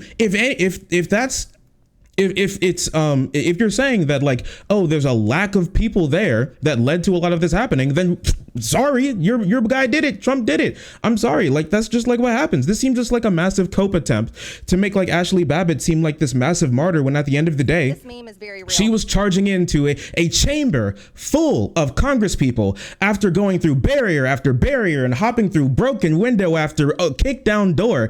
Like, you can like watch videos of Congress people watching the doors be kicked down by people like that. Like, sorry, if she got shot, it seems like her fault. Okay, now we're going to do closing statements. Okay, we're going to do closing statements. Now, I'm going to do something to try to make Fabian Liberty happy. And that's going to be, I'm going to time everybody's responses to 1 minute and 30 seconds. Please do not exceed those for closing statements. You've all had plenty of time to talk. So we're going to have it start with we're gonna start it with Fabian. Yeah, sure. Thank you so much. Thank you so much for the 3 tier 1 subscriptions. I really appreciate you. Thank you so much. Movement, whether you like it or not, I understand that some people don't like it and they do like it. But also, when talking about what a martyr is, we have to recognize that she should have expected that her life was in danger, that she was risking her life, and that she should expect to have died in that situation. You stormed the fucking Capitol, okay? And the right wing that is coming out here being like, how dare the police kill her and all these other situations. You're fighting the fucking authoritarian state. The blood, I mean, the tree of liberty must be watered with the blood of patriots and tyrants, right? Like, if you're gonna fucking storm the Capitol, then you're gonna expect that you might get fucking shot. And that's just par for the fucking course. I also want to talk about a couple other things super quick. This idea of using castle doctrine as an excuse of talking about the legality of police and people. They're 2 separate situations. They're non sequiturs. They don't logically flow to use one in lieu of the other because they're 2 totally separate situations. But the Capitol building is obviously different. I also want to talk about this idea of them saying evidence of voter fraud and how ridiculous it is. The Democrats literally sued to stop audits. Almost none of the audits that occur, like the state was protecting itself from audits. So obviously right wingers that felt it necessary that they needed to escalate because the state took away their avenues of being able to legitimately find out about what they perceived. Whether or not that was true doesn't matter. When they're suing, right, to stop the process of auditing these elections and going through, then that is a problem. So can I just say one quick, super quick? Stop equating laws with morality. They're not the same thing. Okay. Next is going to be Pixel. I just want to finish on that, on Trump's response to Ashli Babbitt, wishing her a happy birthday. Right now, it is irresponsible as fuck. The way Trump has led America, or did lead America over however long he did, was the antithesis of democracy. It was weaponizing patriotism. It only deepened a divide in a country that was already purely divided. And what he has done, wishing Ashli Babbitt a happy birthday like he did, was to even create even more discord between everyone in your country. You've got huge democratic problems. Like, there are so many problems with your electoral politics. There are so many problems with lobbying. Just the entire thing is very broken. And I think that Trump is clearly a symptom, and I don't think he should have a voice anymore, but it's very hard to go against people who feel outrageously patriotic towards someone who is literally a dumb fuck. So, yep, that's the end for me. Okay. Shark? Sure. Like, at the end of the day, I still 100% agree. Ashli Babbitt would be alive today if it wasn't for Donald Trump 100% constantly throughout his entire administration trying to pretend like everyone else was against him, when at the end of the day he was his own greatest enemy. He was the one who got all these people whipped up into a frenzy. He was the one that had so many people fall off the deep end into massive conspiracy about what's been going on, and it's just ridiculous. And to say these states weren't able to do recounts or audits. Like, a lot of these states where people were asking for recounts and audits were completely controlled by Republicans. Not only that, they were able to complete their audits. Arizona just finished their 4th audit, and they have a Republican House, Senate, and governorship. And guess what happened on the 4th audit? Well, they were looking for bamboo fibers to see if the voting machines came from goddamn China. Nothing happened. They weren't able to find anything. Ever. And they did it in Maricopa County. Nothing happened. They weren't able to find anything. Actually, my bad. They found more votes for Biden. Isn't that funny? So it seems like at the end of the day, Donald Trump, the rest of the Republicans, are trying to push this massive narrative that a lot of the in trying to change the narrative that a lot of these people who went to go charge the Capitol, kill House members for doing the absolute sin, which is not listening to Daddy Trump and voting for him into office, even though the people of America decided that he shouldn't be president again. They wanted to kill him, and they want to change the narrative to make it seem like they're not the ones at fault. Okay. Next, we're going to throw it over to More Perfect Union. meme is very Well, real. this was exciting. So we get people that argue castle doctrine, argue that bombs were brought on Capitol grounds and that everybody had a fear for their life at all moments and opportunity. But what people fail to understand, just what Brant said, which was the federal government, the Trump administration offered 10,000 troops to the Capitol. To Muriel Bowser, to the mayor. She rejected it because she didn't want to see the optics of it. The FBI informed senior members of Congress days before, and they knew weeks before, but they informed the Capitol police and the security staff at the Capitol days before that there was this potential that this large rally could cause some potential problems. They didn't do anything. They didn't add staff. All of the staff for the Capitol Police were not on duty at that time. And when the thing went down, they weren't called in as reinforcements. They did not call up all active staff. So the question about whether or not Ashli Babbitt was inside the Capitol grounds is almost moot to the point that if they had reacted properly, if they had taken advantage of the things that were available to them, then she might not be in there. Nobody might have been in the Capitol. So she is a martyr. Trump shouldn't have done what he did. And that's it. Next is going to be Kevin Logan. Incredible cringe. Yes. Firstly, I'd like to reiterate my opening point. She was an attempted terrorist or whatever. She deserved what she got. Simple. It's not the same as breaking like a random Starbucks window. She was breaking into the Capitol and potentially threatening the lives of the elected representatives of the people of the United States. My man said, "Rest in peace." Ultimately, you get what you deserve on that one. It's silly to pretend otherwise.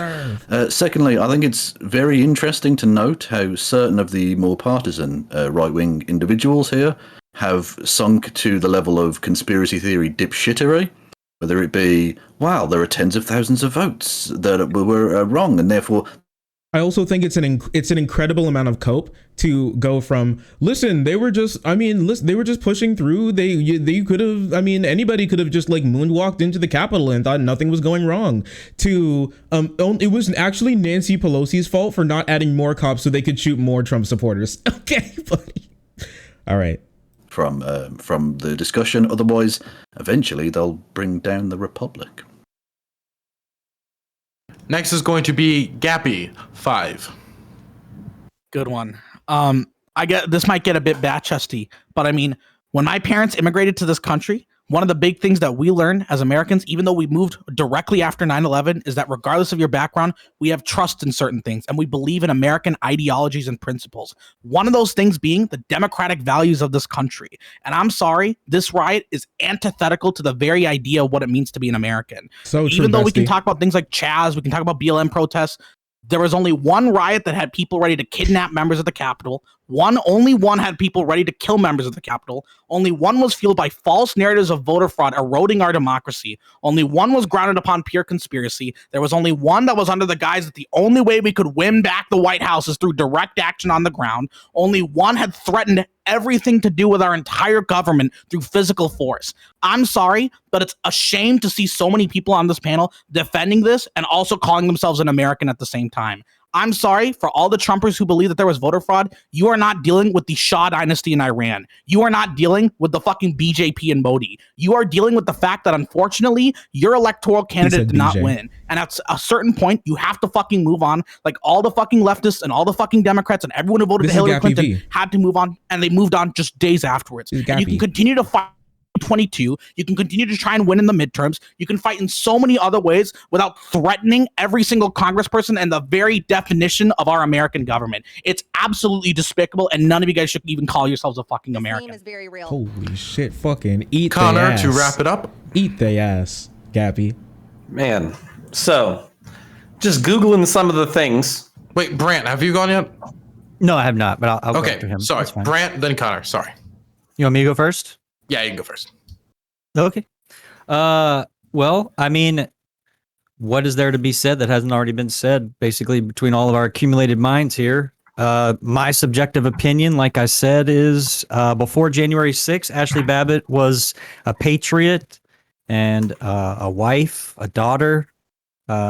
I'm gonna do the feel good story the left loves to do here. She was a patriot, a hard fighter. You know, she was loved no her angel. country. She loved capitalism. She liked the American dream. Through multiple different acts of coercion, some that I believe came malfeasant from the DC Capitol Police. I think she signed her own death warrant by stepping into a trap. And I don't think that she should, retrospectively, I don't think she should have been shot, but I think that in black and white, they had the, the lettering, whatever Connor can say the specifics are on that lettering is, they had that feeling of threat, whether it was to the congressional members or to themselves, and how she got there, or did somebody let her in? All of those questions had not been answered, and that dude killed her, and it's considered justified. As far as Trump wishing her a happy birthday, I think it's fucking disgusting to stand on the dead body of anybody socially for a political gain, campaign, he's using that chick face, for whatever clout. you want to call it. It's hilarious. I think that's absolutely disgusting. Okay, wrap it up. I hate the government. There you go. Thank you. Okay, Connor. So true. All right. So a very simple Google search that I've been able to complete in the past 5 minutes. Riot is a forcible felony. Cops are allowed to use lethal force when there's imminent threat of death or great bodily harm to themselves or others, not just themselves. I don't know where the fuck y'all are getting this shit from. Objective reasonableness standards applies. Objective reasonableness is a legal standard that has been applied, and I think... Yes, if you subbed and you don't have your name, DM White Nervosa, look into the rules. You'll find her. You'll find their Discord. Hit them up. They'll help you. Video of a guy planting pipe bombs. Why are you acting like this is conspiracy theory? Trump offered troops. This is the equivalent of saying somebody offers you a house alarm and a private security guard. You decline that security, and somebody breaks into your house, and it's your fault for not getting the fucking the house alarm and the private security guard. Why are you excusing somebody breaking into your fucking house in the first place? What is this fucking mental gymnastics that you would not excuse in any other contextual situation? It's fucking nuts. So one of the things that I keep hearing over and over and over again is everybody ignoring Trump's contributions to the situation. Oh, it was a fucking trap. Well, I don't think it was a fucking trap, but even if it was a fucking trap, that doesn't mean that if I have good reason to break into your fucking house, that breaking into your house suddenly becomes fucking justifiable. Okay, Ashli Babbitt might have acted within her own principles, but her own principles were based on faulty information, and now she's dead as a result. Okay. Now, to everyone at home, that was a very polite discussion from start to finish. And to produce more polite discussions like the one we just had, I would appreciate if any of you subbed or donated. Getting people who disagree this much on topics is actually quite difficult. Listen, if you guys really like the content, freaking hit the follow button. It's 100% free. Or if you really like it and you're sitting on that Twitch Prime, you can just use it. Listen, you get cool emotes, and it was super fun. And if you don't want Bezos to have any of your money, you can do !shark. !site. You can join the website and you can sub over there. And it's really fun. You can be on screen right now. Specifically, two-factor. We got gun control is the last one. Okay. No, I'm just, every time I hear Joe Biden, it's a gag reflex. My bad. It's a gag reflex. Gotcha. So I lied to you. I'm sorry. It's !site, not shark. Dude, you're so funny. The topic is, see, this is what happens. I let one thing slide and then everybody tries to get in. That is law and order and why we need it, chat. Anyway, so the next topic is Joe Biden and 2 points. One, how America's approval rating around the world has skyrocketed since he got into office. And 2, how Joe Biden's domestic approval rating has gone down since he stepped into office. And this also culminated in a poll that was released very recently showing that Joe Biden and Donald Trump are head-to-head in a 2024 matchup. So what do you think of all this data? Why do you think this data is the way it is? And what do you make of Joe Biden's administration so far? I know it's a broad question, but it gives you a lot of wiggle room. So I'm going to throw it to Brant to carry us off. And thank you to everybody who is supporting the channel. I'm going to keep it really short. That way everybody else can get a chance to like throw in something so we can have some good debate on this. I'm just going to keep it short and saying that domestically, I believe the numbers, I think they're much worse than what the numbers are, but I think it's right in the wheelhouse of it. Globally, we all know that there's like a different global narrative versus the domestic narrative. And we all know that Biden is more of, he participates more in the global game than Trump did.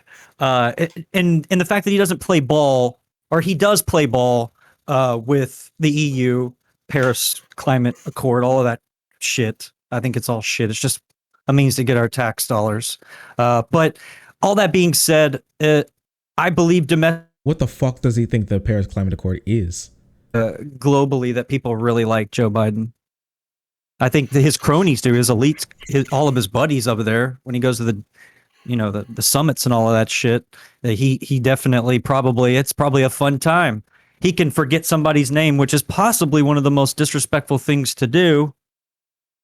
That guy from down under, are just completely mispronouncing somebody's name, and they just kind of laugh it off because they know they have him in their pocket. And yeah, that's all I got to say. I do want to say my favorite Trump moment is when he called the president of Kurdistan Mr. Kurd. It was beautiful. I want to throw it over to Connor Points. Mr. Kurd. I'll be brief. American politics is like, choosing to eat a shit sandwich or eat a shit sandwich covered in glass. I think you can kind of basically pick your poison when it comes to American politics. Unfortunately for us, Biden is the shit sandwich. The one thing that I am worried about is basically we need some level of economic easing for the COVID crisis. What I'm worried about is the logistical impacts of, basically the spending that we're going up against. So I don't know if it's a situation that anybody can manage well, but that is my concern in the Biden presidency is basically logistics supply chains breaking down as a result of the way that we have to handle our fiscal policy as a result of of the pandemic disease. So I'll leave it there. Okay. Next, I'm going to throw it over to Fabian Liberty. Yeah, so I'm not sure if anybody actually read the Gallup poll. I did. So what we have here, what's being reported is that compared to Trump, the last survey, we've had a 30-point increase, right?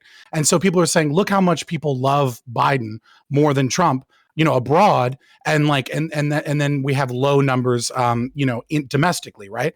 The problem is if you actually read the Gallup poll, you'll find that Canada went up 38 points. Germany went up 36 points. UK went up 30 points.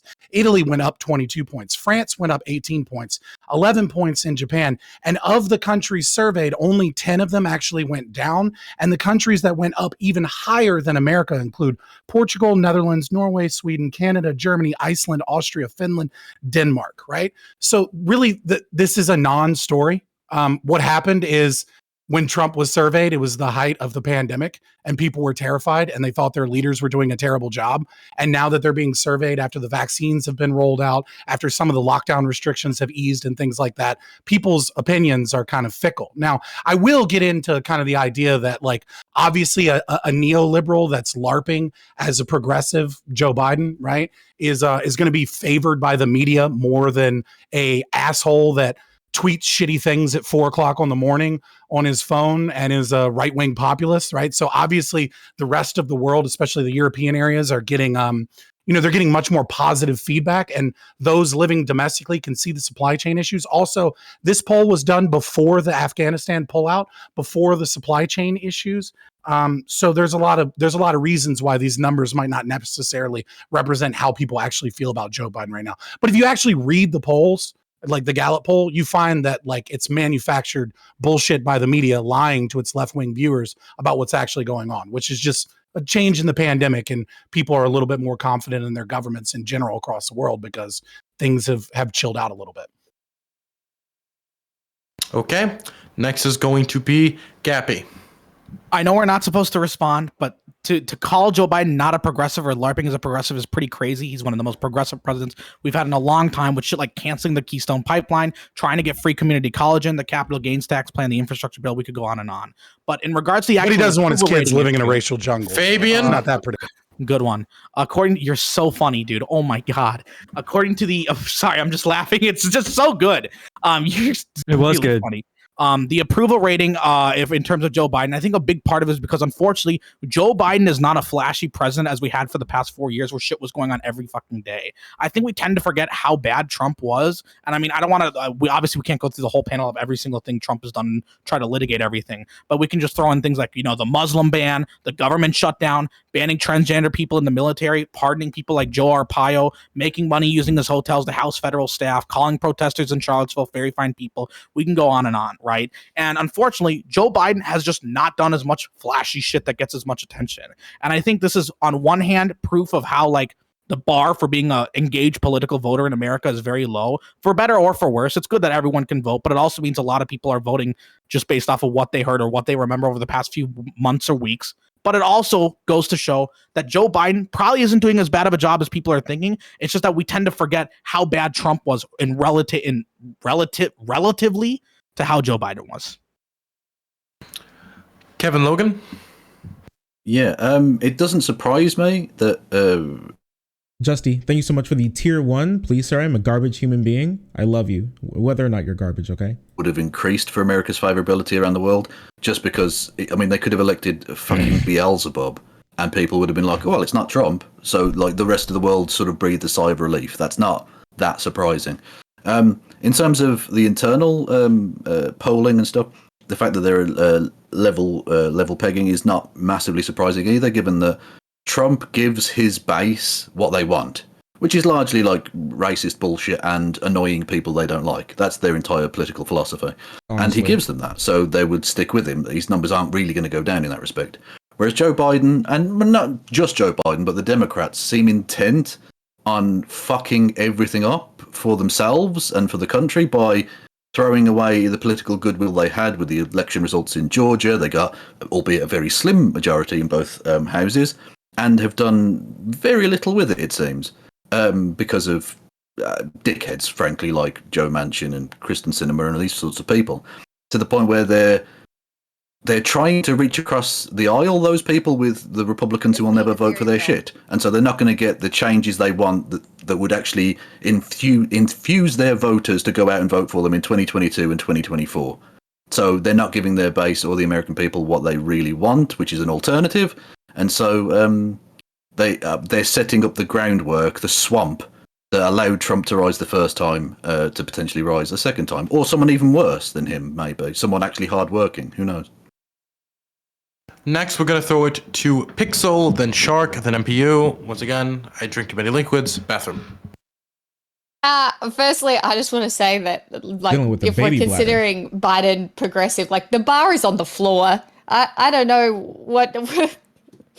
what everybody here thinks progressive is, but if we're going with Joe Biden as progressive, that's a bit of a meme. And for global perspective, maybe from inside America, you don't see just the collective sigh of just relief that we don't have to deal with Trump being on the news every fucking day, and how good that felt just to go back to like regular old corruption, which, you know, it still is. Like, I don't know how you get much progressive politics through your current democratic setup, just the way with the Congress is set up. But yeah, I am not surprised. I think around the world, people just want to feel safe. They want predictability. They want stability. The way that plays out in different countries means that seeing someone like Joe Biden in a leadership role, even though, like, you did forget our prime minister's name, and that was fucking hilarious,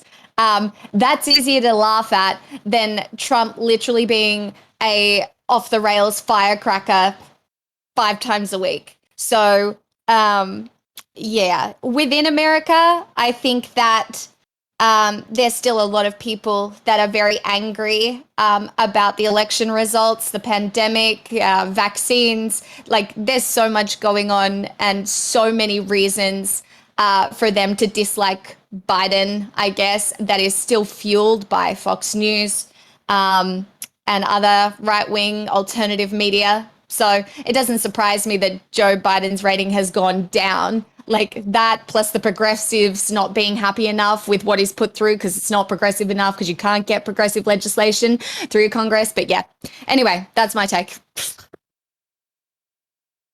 And now I'm throwing it to. Hey, thanks. I really appreciate it.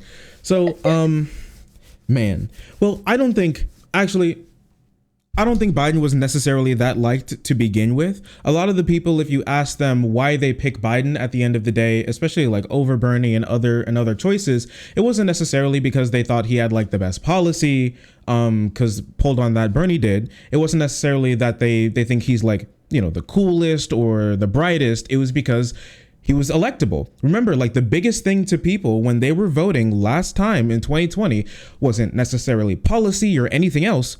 It was electability. Can you beat Trump? That was the question everybody had. And a lot of the American people played pundit on that. And they were like, Joe Biden, he can do it. And he did do it. But once he's in office, now you got to be like, well, what is he going to do now? And through a lot of hiccups, through a lot of holdups, having like an extremely a small majority, and the Democrats not doing too much to secure a larger majority back in 2020, riding off the coattails of Joe Biden, thinking that just getting out Donald Trump would be good enough to get a lot of them through, and it didn't work, and they lost a lot of seats when they were, remember, supposed to like completely take over the Senate. They were supposed to completely take over the House, and they lost that, and they lost seats in the House, and they barely got the Senate, barely. So at the end of the day, it doesn't surprise me that his approval rating is dropping. I don't think it was that high to begin with, but at the same time, people, once their presidents get into office, they're like, oh, look at all these problems. Oh, we still have a lot of stuff. Like people look at their bank account, they look at what's going on, and they judge the president on what's going on there. And the Democrats haven't been able to put too much through because of Manchin, because of Senate, because of the you can blame a lot of things, but they haven't been able to do much. So they seem really quiet. Most of the people overseas, they don't get to their presidents, their prime ministers don't interact with Donald Trump being a shitlord to them, their countries. Going off the rails all of the time, and they're like, hey, listen, a lot of them really like stability from America, who can be very unstable sometimes. So if that's what they get, they like it. And MBU to wrap up intros. Yeah, the reason why people voted for Biden was because he wasn't Trump. So Shark Zero is 100% correct on that. They didn't vote for him because they thought he was a good guy. They didn't vote for him because they thought he would actually do all the leftist crazy shit. But he did hire a bunch of retreads from the Obama administration, and that's why his policy definitions have been pretty damn progressive, which have gone against, for the people that actually have to pay taxes in this country, it's really pissed off a lot of them. So that's one of the reasons why, or probably the primary reason why, his numbers are falling. The other thing is that the cost of enamel paints and Warhammer figures has gone through the roof. In addition to steak and toilet paper and cooking oil and electricity, the hypocrisy of the left has been, pretty stunning. We shut down Keystone, which the leftists in this country love, but then we okay the Russians to put a stranglehold on gas pipelines for Europe. But that's okay. But we're all about the climate, except we don't do anything to China for opening up more coal-fired plants in their country and also on the African continent. We don't care about any of these things. And the people, as far as the people on the outside of the country who look at Biden and say, well, he's not Trump, he's therefore it's better. Well, let's just also understand that the Biden administration isn't holding Europe to account for their contributions to NATO the same way that Donald Trump was, $400 billion. And for the rest of the people on the inside of the country, we're in for a rude awakening if the Democrats actually find a way to break the filibuster. But if they don't, it's going to be a really bad 2023 for Gappy and all you guys. You're just going to hate it. And I'll be there doing this. So his numbers are shit because he's a shit president. Okay, the conversation is now open to the general decorum. I hope I don't have to end up like 2v5ing the entire panel, but I don't I think MPU seems to be the only person who's acknowledging that Joe Biden is in fact a progressive. Yeah, he might not be as progressive as you want. He's certainly no Bernie Sanders, but when we're talking about shit like free community college, donating hundreds of millions of vaccines to other countries and shit, and getting vaccines for free to us, outpacing confirmation of circuit court judges compared to other presidents within the first couple of weeks, things like their debt relief program. I mean, again, we could go on the list, but the whole point is, man? Oh, what's up? I don't know. I just heard somebody speak. What is going on, man?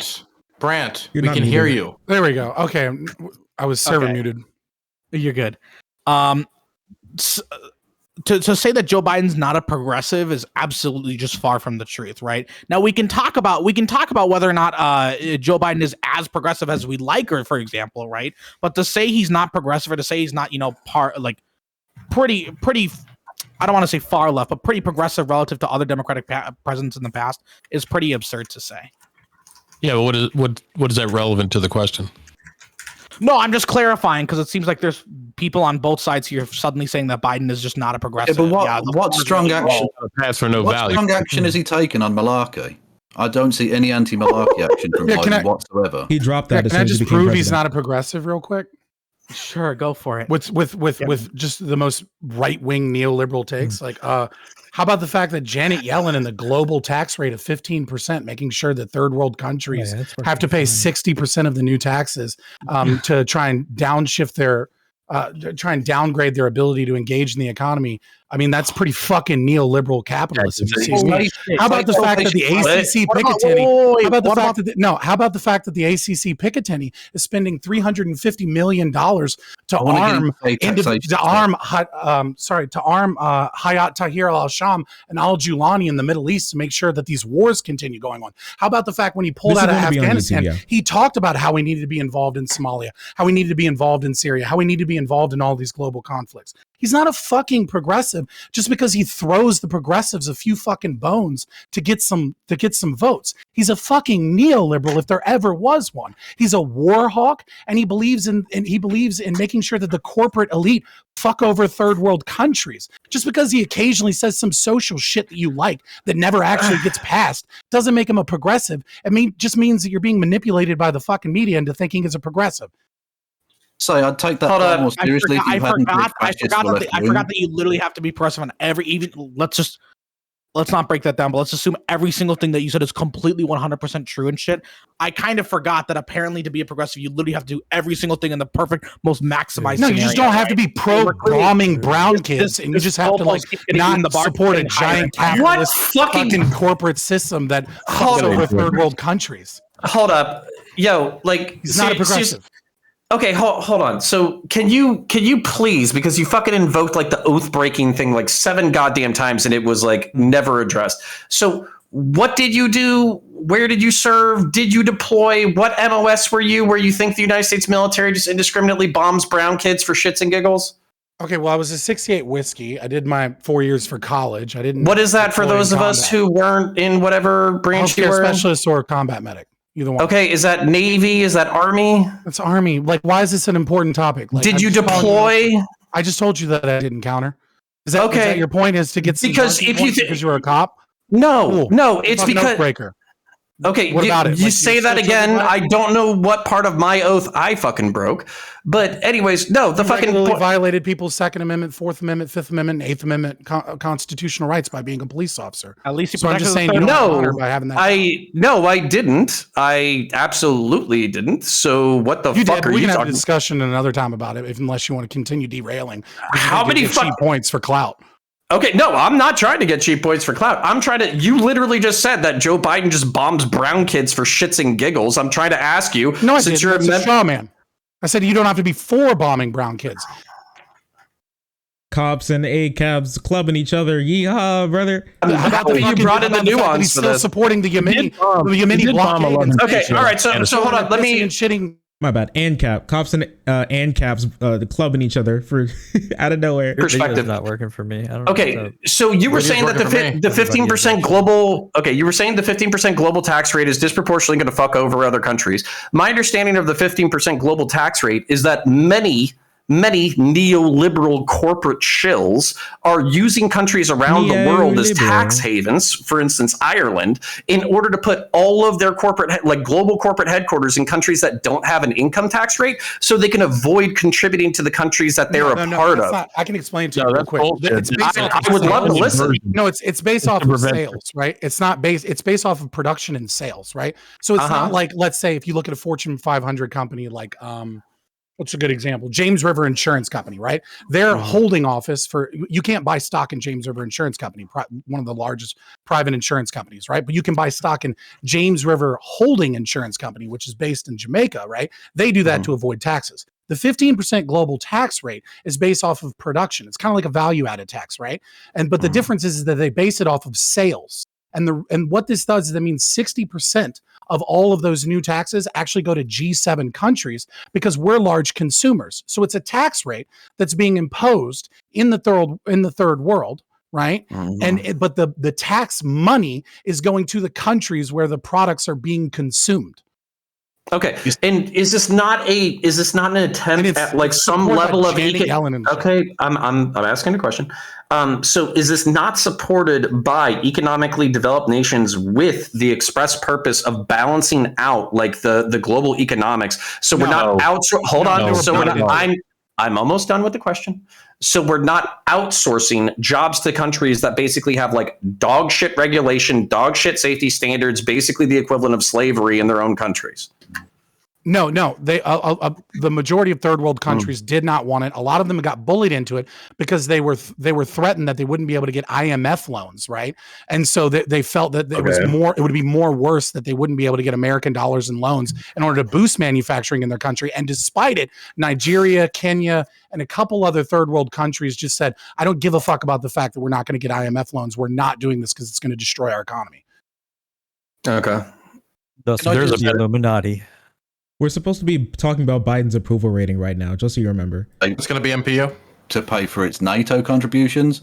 Yeah, good. Fuck NATO. It needs to stop. Oh, fuck you. I'm kind of with you on that, Kevin Logan. Well, no, I feel fuck you all.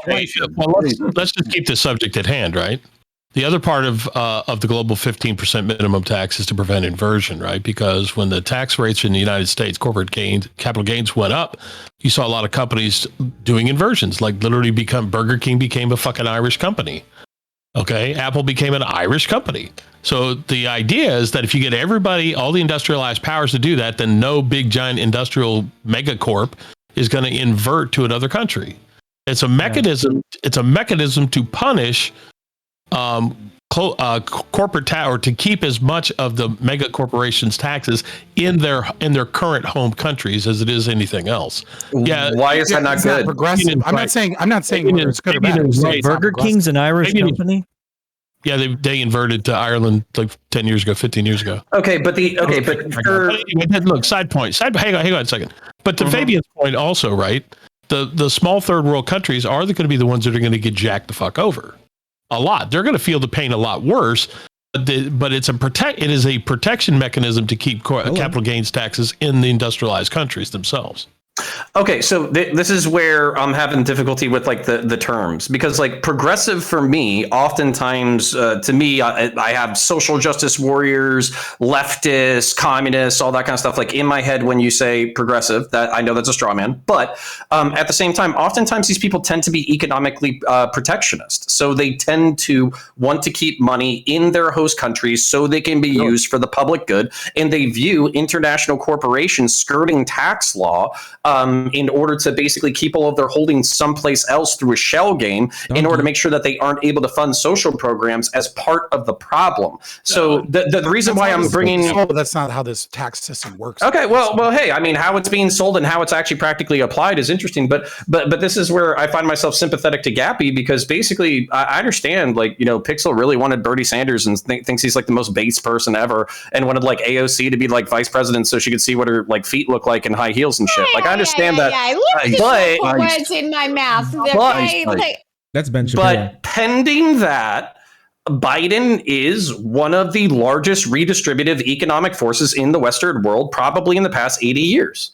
Yeah. So, Yeah, when we did social- real socialism. At least his stated intent to do these things makes him so, right? He's the new Karl Marx. Everyone fucking knows it. Socialism is when you give money to poor people.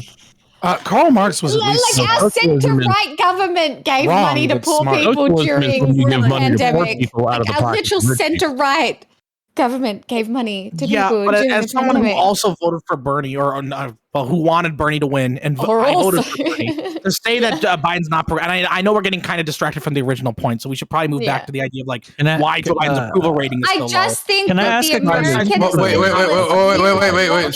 Wait. I want Gappy to bring us back to the original point because we are veering off.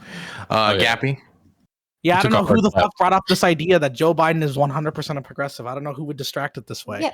Yeah. In terms of the approval rating, again, I feel like you did. Fuck, you ruined my joke. Fuck, I wish I was good at comedy at you.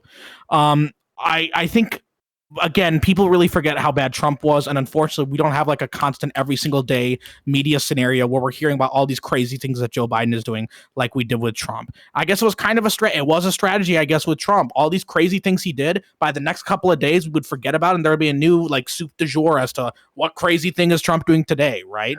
And since we don't have that right now, I feel like people are very much underestimating what Joe Biden has done over the past few months or so far in his term. People are underestimating how bad Trump was and all some of the crazy shit that he did in this term. If like George Bush did like a Muslim ban, or if Obama, for example, banned transgender people in the military, or had his own different version of like a Muslim ban, then people would have jumped on that for the entire fucking term. But unfortunately, we've never had someone do so much rapid fire. Dude, I'll take $1.70 gas and mean tweets any day of the week. Just saying.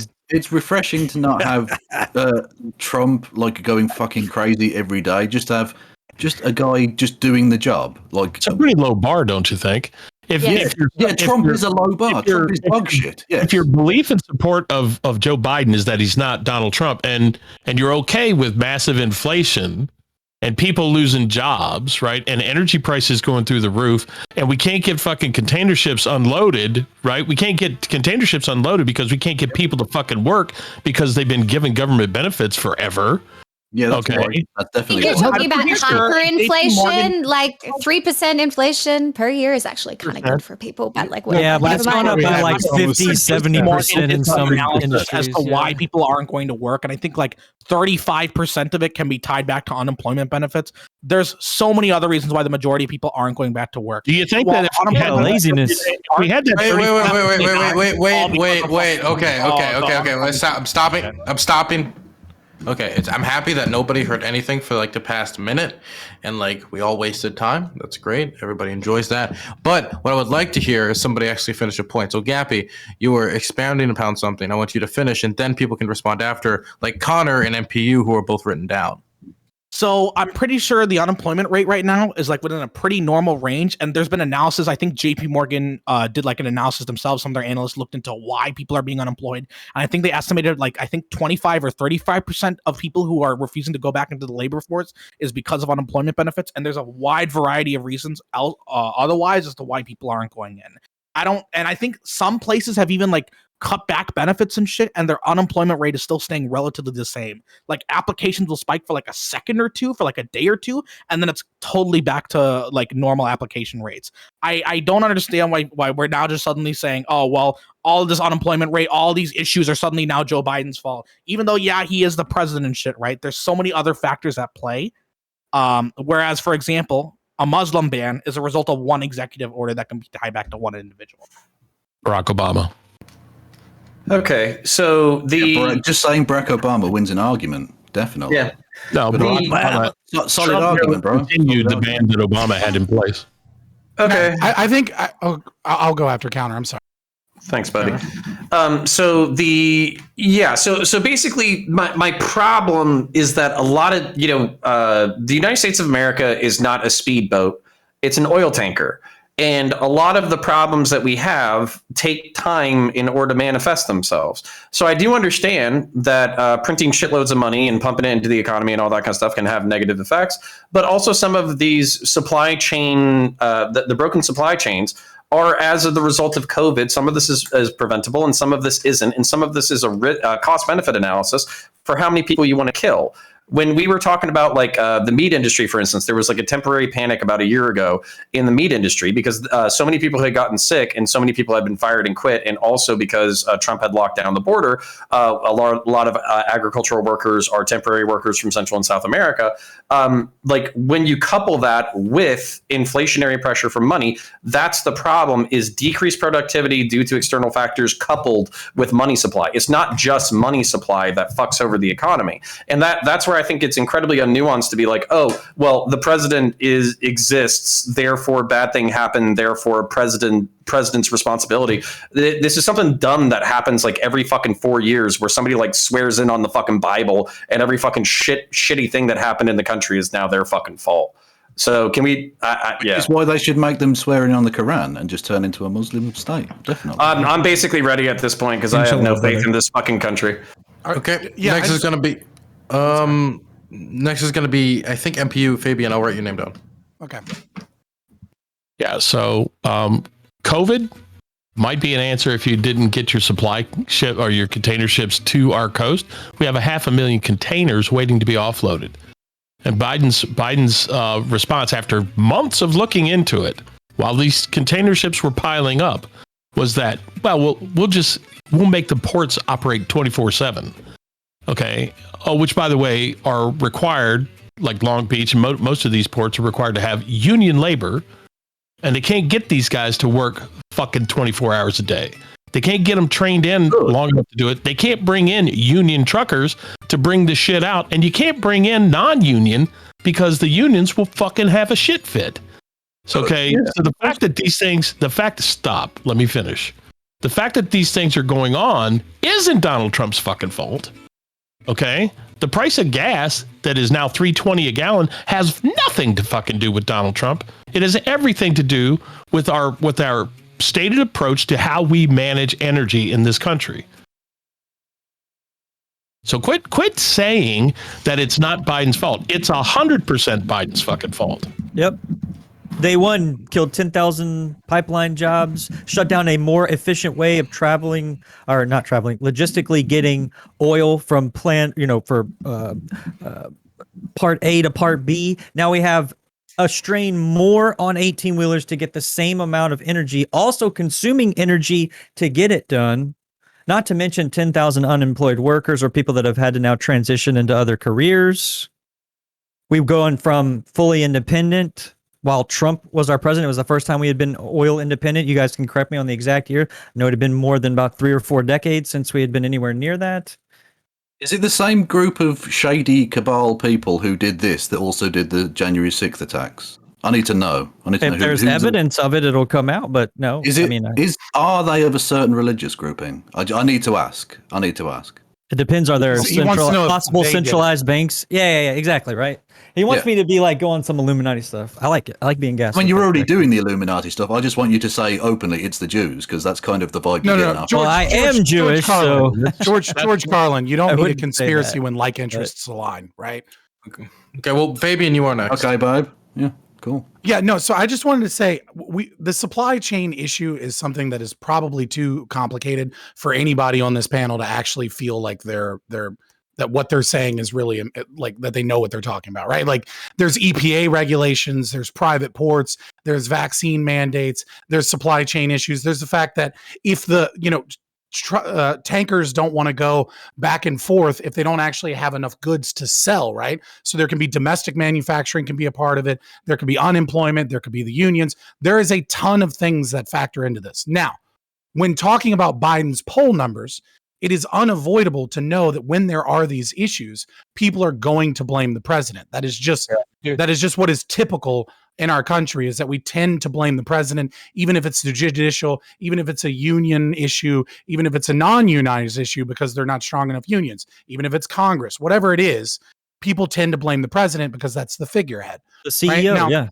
Right now, what I want to say is another thing when talking about his poll numbers is I think probably one of the bigger things that we haven't talked about is immigration.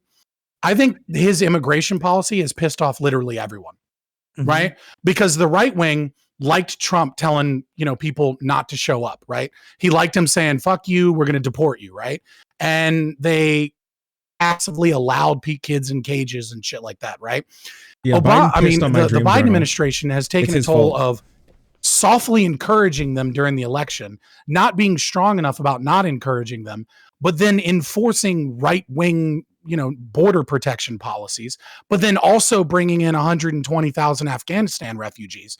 So he has no consistent message whatsoever. And this is why you have 80,000 Haitians, right, moving through the Panama Canal, hoping to come into America. And then half of them end up deported or end up in cages, right? So this pisses off the left, seeing immigrants treated this way, seeing people track all through South America, hoping for a better life. And it pisses off the right because there's thousands of fucking people at our border, right? So I think just this let might them be all a in. big reason for why people dislike Biden so much, because it's just a shit policy all the way around, whether you're left, right, whether you're pro-migrant, anti-migrant, or immigration, whatever your policy is, it's not this one. And I think it's pissed off a lot of people. I agree. Just let them all in. Everyone who goes, just let them all in. Right. The left would say let them all in, or the right would say get rid of them, but don't encourage them to come here. It's a middle ground stance. Encourage all of them. Encourage all of them and just let everyone in. You get it. You're not seeing the forest through the trees. What I'm saying is it pisses off everybody. No, you're not seeing the joke I'm doing, but never mind. Okay. Well, that's that famous dry British humor. I must have missed it. We don't always get it. I'm sorry. Well, the problem is the leftists always argue for open borders in the United States when they don't argue for the same bullshit in their own countries. No, I do. Open our borders too. Fuck it. Yeah. Yeah. Well, the problem with that, right, is that you lose your national identity. You lose your ability, particularly if you have your social systems, right, your social support systems. You bring people in that are poor. You're now overtaxing. Before we go down this line, I just want to be clear. You will finish this, and then we're going to go back on topic because this is not an open borders conversation. This is a conversation on the Biden administration, and he has yet to enact open immigration borders. was a point, so it was an extension of the immigration. Yeah, that's why we're going to bring it back afterwards. Okay. Continue. No, that's fine. I'll skip the point. It's just the United States has an absolute right to control its borders.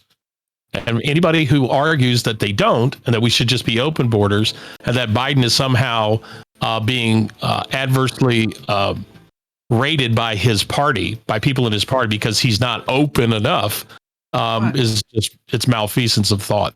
Hang on, one quick response, just very, very quickly. Sure, I mean, I am doing a meme, but if you do open borders, if your government chooses to do open borders, that is it controlling its own borders.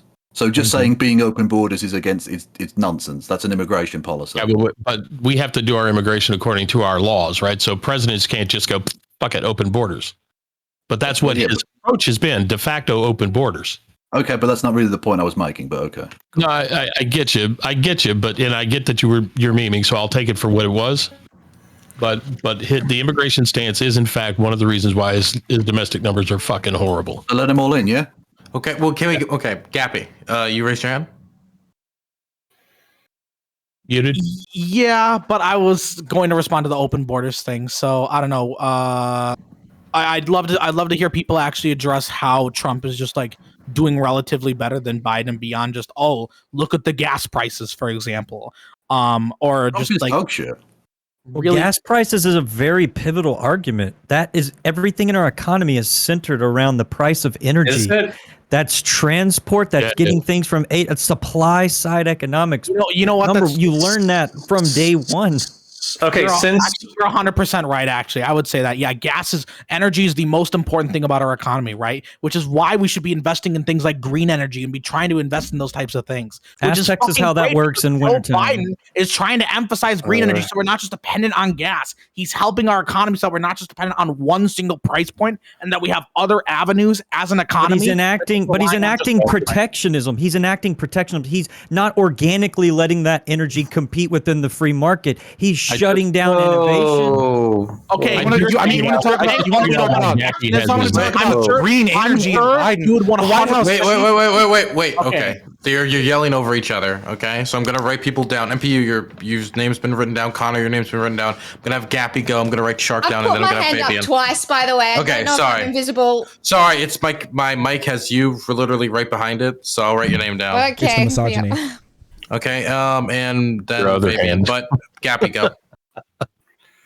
Okay, I find it odd that you're suddenly invoking protectionism when I'm sure you would probably be fine with, like, for example, the tariffs on China that Trump enacted. I'm sure you would be fine with a lot of different economic policy that Trump did. No, I hate taxes, dude. I hate taxes, tariffs. I hate all of that shit.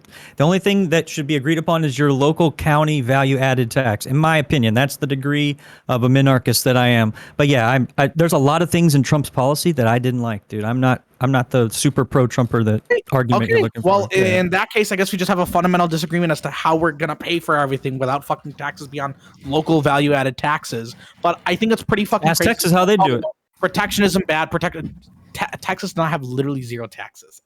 Protectionism, Zero income tax and a value-added tax on when you buy goods. protectionism, just like immigration. I don't think there's like a inherently good or bad thing. In some situations, I'm sure we could spend time randomly inventing them and getting off track. I'm sure we can invent a situation where protectionism can actually be good for the original economy, right? I'm sure we can invent situations where it's bad, and there's been situations of both scenarios, right? But to just say, oh, fuck, why did you enact protectionism? Look, he's using protectionism. It's just so fucking stupid. It's like the same thing as saying, oh, well, it's open borders. Oh, well, he's doing X, Y, and Z. Like, it's just, it just seems like you're having an it's issue. Not like he's not. It's not that he's doing something, Gappy.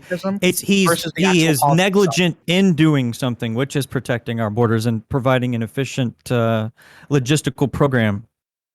How would diversifying our energy not help us with a better logistical program for our economy? Where we're I was talking about immigration. Okay, but I guess getting back to the energy issue. Let me throw it over to MPU. So it's going to be MPU, Shark, Pixel, and Fabian. Let me help you understand why your name is appropriate, Gappy. You find that in order to get to where you want to be with the old energy thing, you have to radically disrupt the energy market now, which is going to crush economic growth. It's going to crush people in the interim period that it takes to get to this clean energy world that you're thinking about. And the other thing is that clean energy production, solar panels, all these things, they all use rare earth minerals that are difficult to get. They're mostly controlled by China, okay, who is adversely affecting the market. One of the reasons why why China is making a play in Afghanistan is to get access to all of those rare earth minerals. Okay. And it's going to get tough. It's going to get more difficult, and it's going to get a lot more expensive. So this thing that you're trying to promote, okay, under specious circumstances, okay, is that we can't sit back and get to your dream without radically disrupting the way that the economy functions in this country, no matter what you think. And you have a gap in your knowledge. You have a gap in your reasoning to get from here to there. Yo, God damn it. Can I interject on this shit? Gappy, that was directed at Gappy. Of course, Gappy can respond to that. Gappy, can I be your white knight?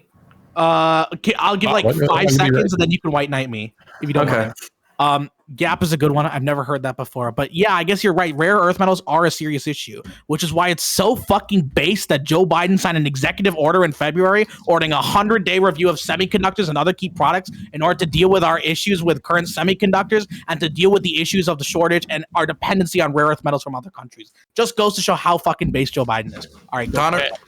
Wait a second. He banned exploration for rare earth minerals on public land. Just so you know. God damn it. Okay, so there's a video that I would encourage every fucking right-winger who is skeptical about global climate change in order to fucking check out. It's called Up Is Not Jump, Global Warming is a Nightmare. Every single fucking objection that I had about global warming literally was addressed inside that video. It's a fucking great goddamn video. It's fucking fact-based. It's fucking awesome. And then on top of that, like, okay, so let's address the gas thing first. So fucking gas. Yeah, gas was 95 cents or $1.10 when nobody was doing anything, when there were fucking lockdowns and people started working from home and we had like 30% fucking unemployment. No shit, the price of fucking gas went down because people were driving less. And no shit, once we had a vaccine, which rolled out probably about the same time that Joe Biden became president, people started using gasoline again because they went back to fucking work, and not all of them were able to work from home. This is so fucking obvious. I can't even believe that it's being pretended to not be a fucking factor in this. Following that, the dream of fucking energy or whatever. Guess what? if global climate change is as big of a fucking deal as people make it out to be, we need fucking nukes, natural gas fucking turbines that fucking burn at 70% fucking more efficient than what we have right now. And on top of that, we need fucking renewables. I don't know why you're fucking nodding your head. You probably disagree with fucking 0% of this shit. All right. And then on top of that, pretending that the fucking oil and gas industry doesn't already receive fucking subsidies from the fucking country that we're currently a part of. They already get fucking deductions on their fucking taxes for operating as businesses. And on top of that, they operate under subsidy because it's so expensive in order to do exploratory shit. So saying, like, basically you're saying like, oh, oil and gas is on its own fucking 2 feet. No, it's not. It's being subsidized by the fucking federal government. So if you actually wanted to put these two fucking energy industries onto the same foot, guess what you would need to do? You would you would also need to do R&D and investment in fucking renewables. So no, this is not the fucking same. A lot of the factors that you're talking about are either non-issues or they're challenges that should be met full fucking throatedly instead of being like, oh, it's a little hard, I'm gonna back the fuck off. Okay, we're gonna throw that over to Shark. Sure, like all of these challenges need to be tackled head on. If climate change is a really big issue, and I know a lot of conservatives like to bitch and moan about it. I mean, even here, like in the intros, we're like, oh boy, the Paris Climate Accords taking all of our tax dollars, even though it's a non-binding agreement and none of our tax dollars have to go to Europe in any way, shape, or form. But at the end of the day, we do need to make sure that we move to renewables. That's a really incredible thing. Connor's right. Gas prices went down because nobody was doing anything. And now, since we're moving back into the workforce, and some people who aren't moving back into the workforce, we're ordering more. We're consuming a lot more. Our consumption has jumped incredibly. And because of that, gas prices are going up. People are moving around a lot more. And the problems just kind of compound on top of each other. I'm not going to say it's like all of Biden's fault. Sure, he could like do some things, but at the end of the day, we're in like an unprecedented situation right now where we reach with like climate and health and even the thing with the cargo ships. That's an international supply chain problem, not just a Biden problem. It's not an LA problem or a California problem or like a New York problem. It's an international problem. So yeah. Yeah, can I to respond to the gas price thing?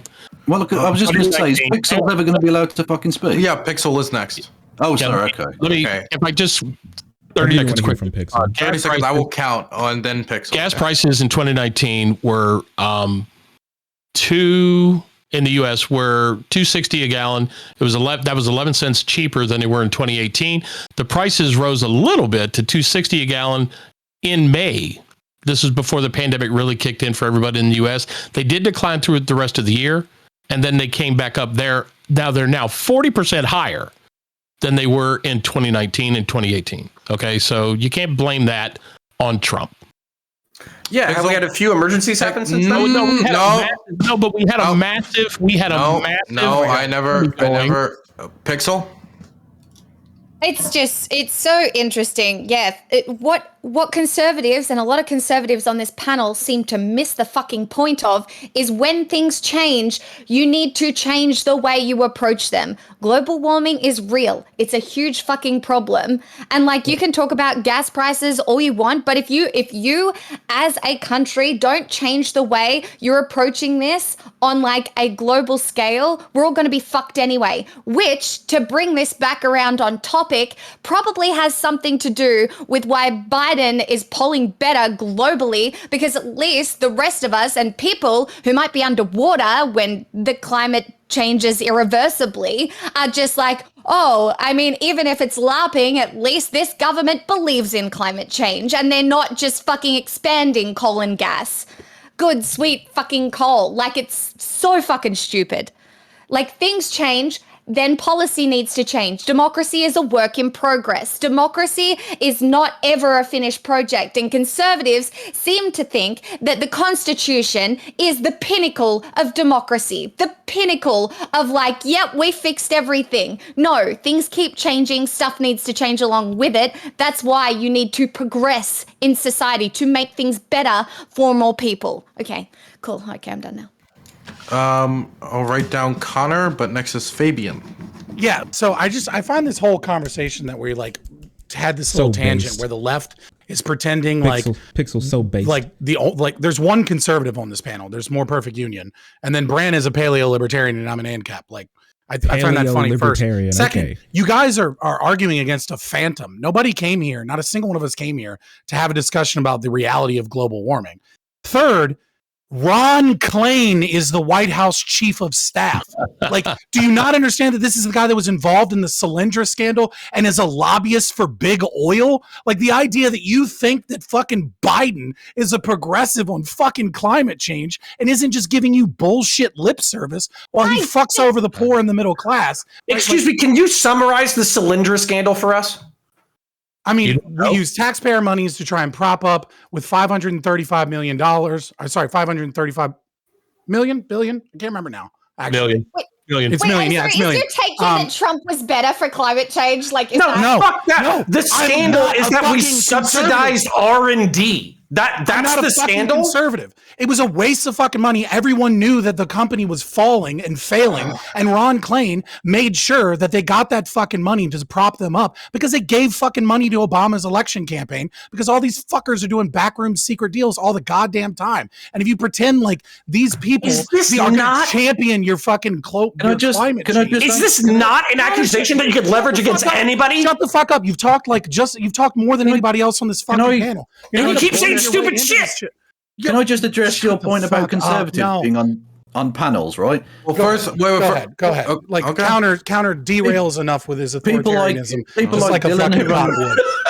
People who run panels like Dylan and stuff are going to have trouble finding right wingers to have on these shows because they'll be dropping N words and talking about the JQ and stuff. You can't keep That's you can't fucking keep in your stupid. fucking That's pants. fucking You can't keep it in your pants. Well, I Get do it? agree. You're trying to meme, but that's Fabian actually hasn't- stupid. That just proves my point that you're arguing why- against phantoms. That you think Shut a the fuck majority of up. conservatives That's are going why- to talk about the JQ and drop the N word. It just goes to show much of a streamers. fucking idiot Conservative fucking streamers, you echo fucking chamber twat. you're in. Shut the fuck up. Conservative streamers, not your average conservative, mental people on the internet. Yeah, because Who Rob do these Noor is going to be fucking things. dropping the N word here all the goddamn I think time. he Shut makes up. a serious. He makes a serious He's point. fucking Fabian brain has dead. just You're arguing against phantoms that don't exist Okay, because okay. you have no fucking arguments That's what this against ain't the people. no- Can we? All of these Man, fucking okay. panels. As much as I would like to talk about hypocrites saying the N word, we can't you at did the do. moment, which you did do. But I do want to make sure that we actually talk about Joe Biden. So, as much as Rob Noor's N-word policy interests me, that's not exactly Joe Biden. So I'm just going to go back to the list before we go into the last topic, or we're not going to have time for gun control. So we have to go to Brandt, Connor, then MPU, and then we wrap it up. All right. Okay, Gappy, I'll write your name down. I'll let you slip in there. So 2 parts here. Slippery First Gappy. I did off, not win. China I'm just gonna get emits an more outro greenhouse gases than the I next still feel like I'm 5 one of the developed only people who countries brought up Biden combined. during in Even the if middle we of were this, to you know? enact this level of protectionism, toppling our own markets, destroying constituencies' livelihoods, I would like to see the market naturally depict what we want to go with as far as an energy source. I do not the reason, and this is all tied back to Biden. This is where I'm going with it. Is that is a big reason why that put a bad taste in a lot of free market capitalist mouths.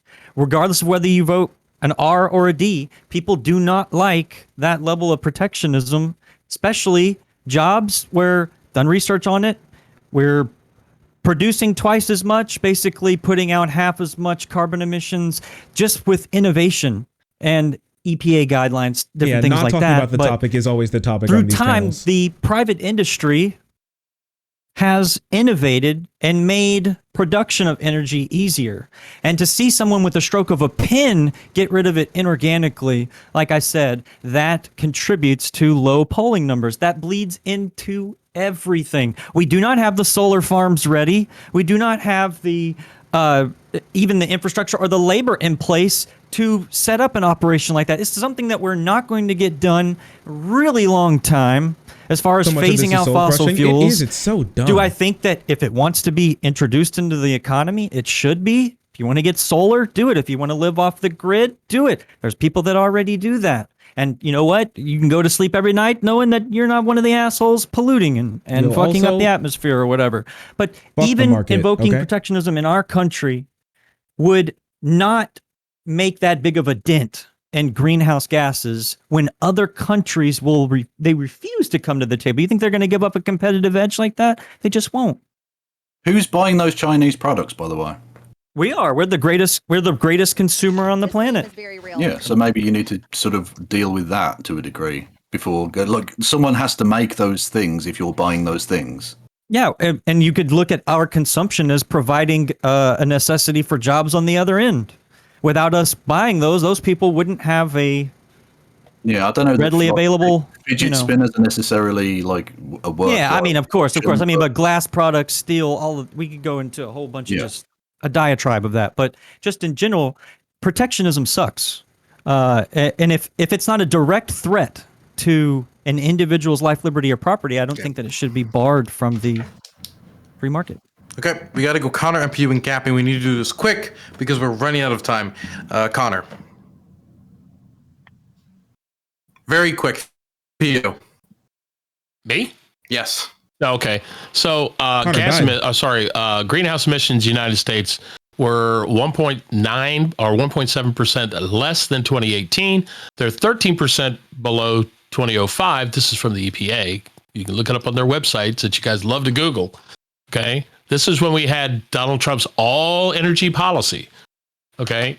The idea about being able to manufacture is pretty interesting. We have to. I'm sure you would agree that if we had time to ramp up our manufacturing and we could get those jobs back here, that maybe we could make these things and we could get more of it done. We already see that virtually every car company has not just one, not just two, multiple EV type vehicles. You guys love to look up the market things. is kind of responding because they see that there are things there. One of the things that actually is an artificial driver of that is the $7,500. I think Joe Biden wants to make it a 10K tax credit so that only rich people can really afford to subsidize their electric vehicles. Okay, so it's good if the market is doing it. It's better if the free market is doing it as well. And I agree with Brandt's decision. Nobody is doing anything about China or India. They are the worst polluters, and they have exemptions to deal with this stuff from the Climate Accord for Paris until 2030.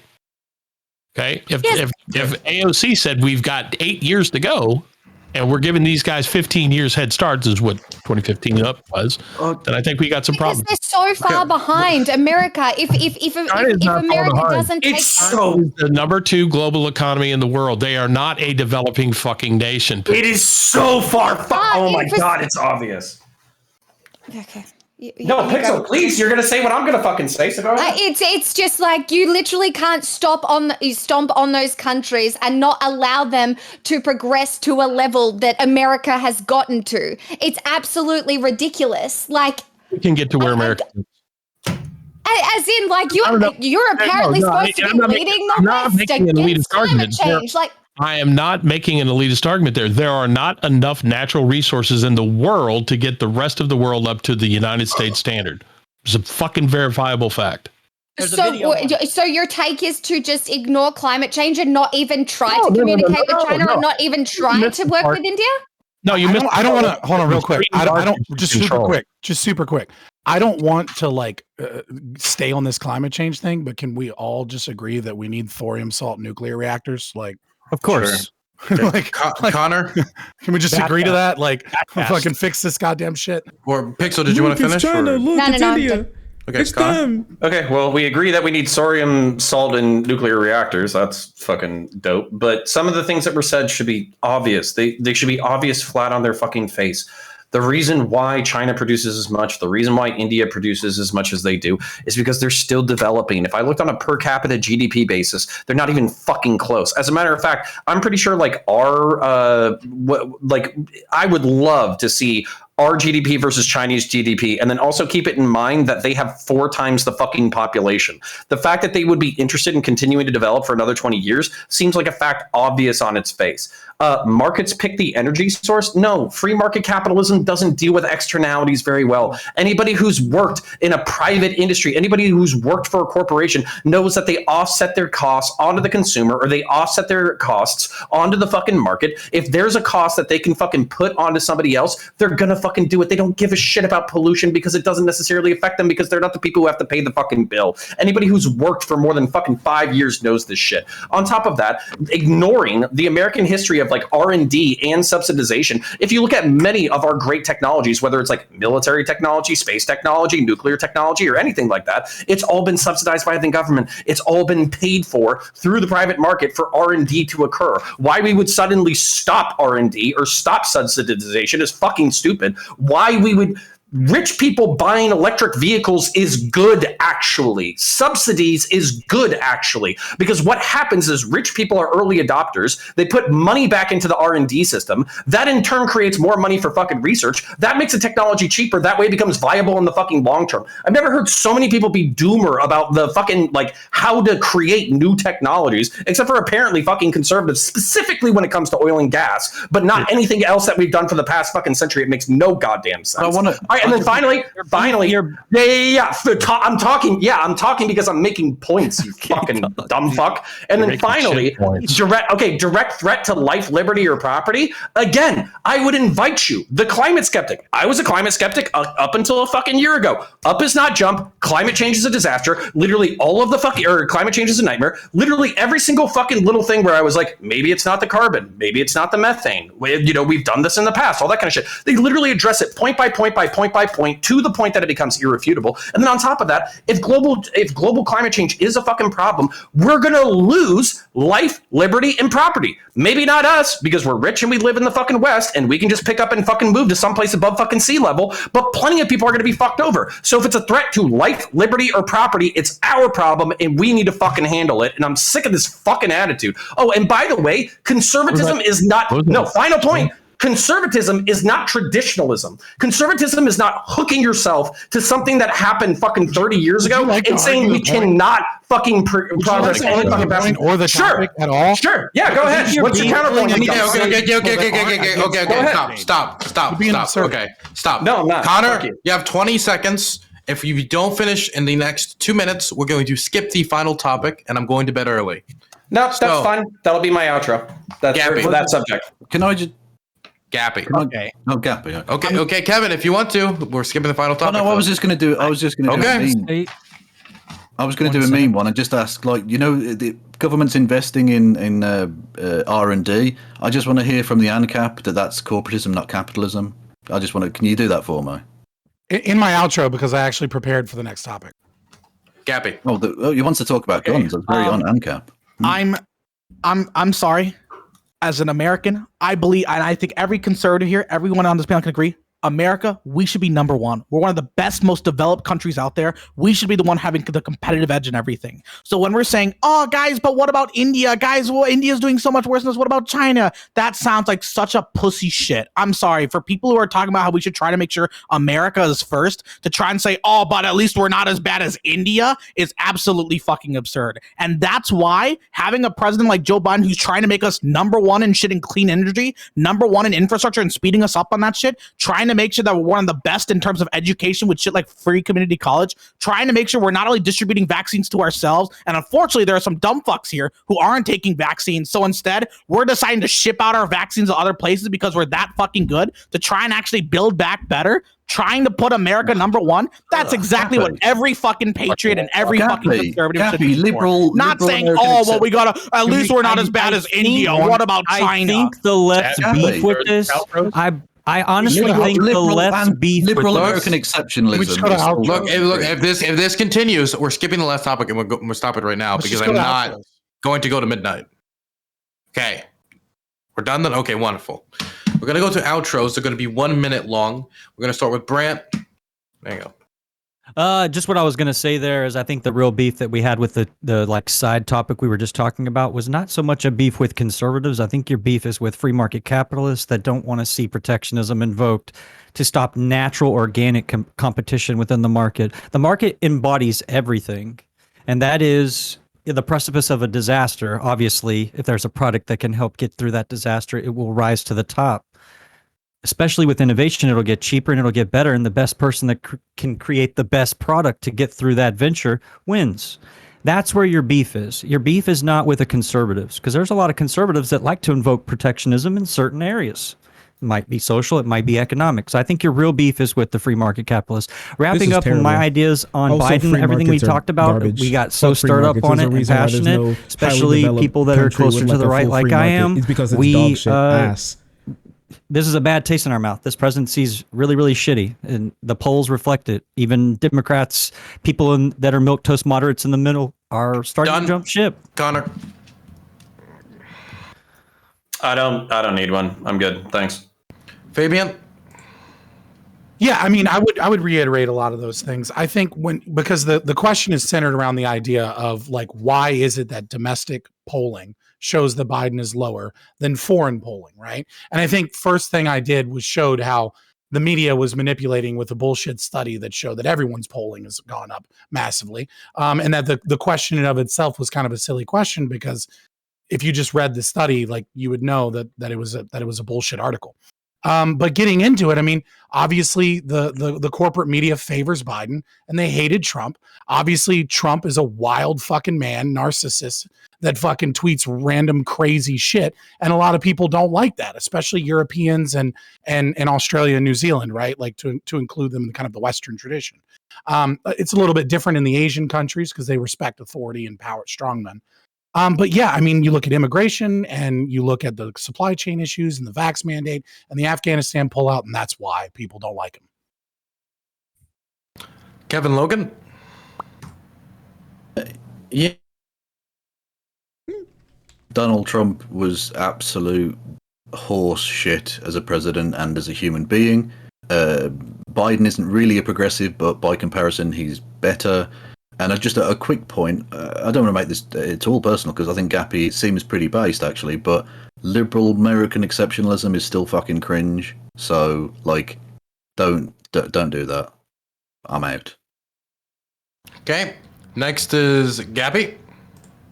Oh, to be clear, I maybe this is bad faith of me. When I'm saying America should be number one, I personally am fine if we're not literally number one or we're not the fucking best throwing everything over. But I think a lot of people do want our country to do well, and certainly people who are talking about America first should be number one. The other thing I want to say, because I think I covered everything beforehand, I think Fabian made a really good point that a lot of other people have been talking a lot, and Fabian hasn't gotten to talk much. He hasn't really said any sort of fucking point that has any substance whatsoever as an ANCAP, so I'm not surprised he's literally not talked about fucking anything. Thank you. Okay. Next is going to be Pixel.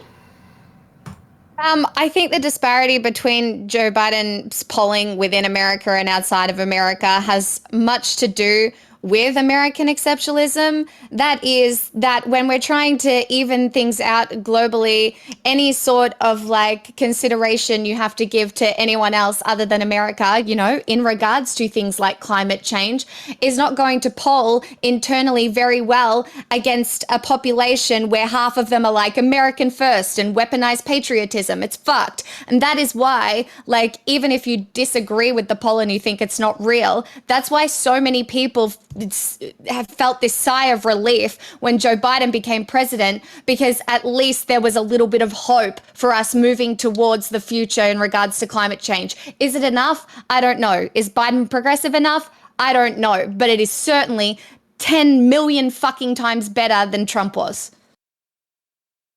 Right on the money. Now we're going to throw, as in the time. I'm not supposed to agree with anybody's beliefs, even though, of course, I do. Blatant bias. Shark, you are next. Sure. Fuck the free market. It's garbage. It got us into this position in the first place. They never take into account the problems that don't affect their own wallets. Listen, I'm sorry. The only fair is never laissez-faire. There's a reason why no big countries like it. Anyways, so yeah, climate change is a really big thing. Us here in the States, a lot of us, half of, like, what is it, like a third or 40% of us don't even believe that shit is real. You know, it's propagated a lot by our last dipshit president who tried to make it even worse, but thankfully he was stopped a little bit. Now he's out of office and now we have to clean things up. Republicans and a lot of other people on the right have put us back like 10, 20, 50 years on getting things like clean energy, getting things like solar putting through massive subsidies on gas and oil at the massive expense of now the climate and the entire planet. Listen, we're trying to catch up. All right. We think about different things here in the States than in the rest of the world. And so that's why the disparity between Biden and other countries exists. But I think he's all right. Could be worse. MPU? A couple things. Biden is failing on every fucking thing he's trying to do. Everything he said he wanted to do that he can't do via executive order, he's a fucking complete failure. He can't even get the Senate to agree on his bullshit Green New Deal package because even they know that it's fucking shit. Okay? And the difference here that when you poll Americans and the Americans have something to say about their president, they vote. When you poll foreign citizens of other countries about our president, who fucking cares? They don't vote, and they are not representing the voice of their governments. It is true that a lot of foreign governments are glad that Joe Biden is president because they steamroll his shit left and right every way, 7 ways from Sunday. Matter of fact, twice on Sunday. Okay? And I'll just kind of leave it there. Who gives a fuck what people in other countries think? I care what the American people think. Okay. Cringe. Now we are going to go on to the next topic. Judge, thank you so much for the 5 next bits. topic I really appreciate has you. to do with Thank you for the the 5 issue bits. of gun control. Once again, I just want to tell everybody I'd appreciate any support anyone would throw our way on the... Come on. On the show. I'd appreciate any donations or any subs to the channel. Okay, I'm just going to do that.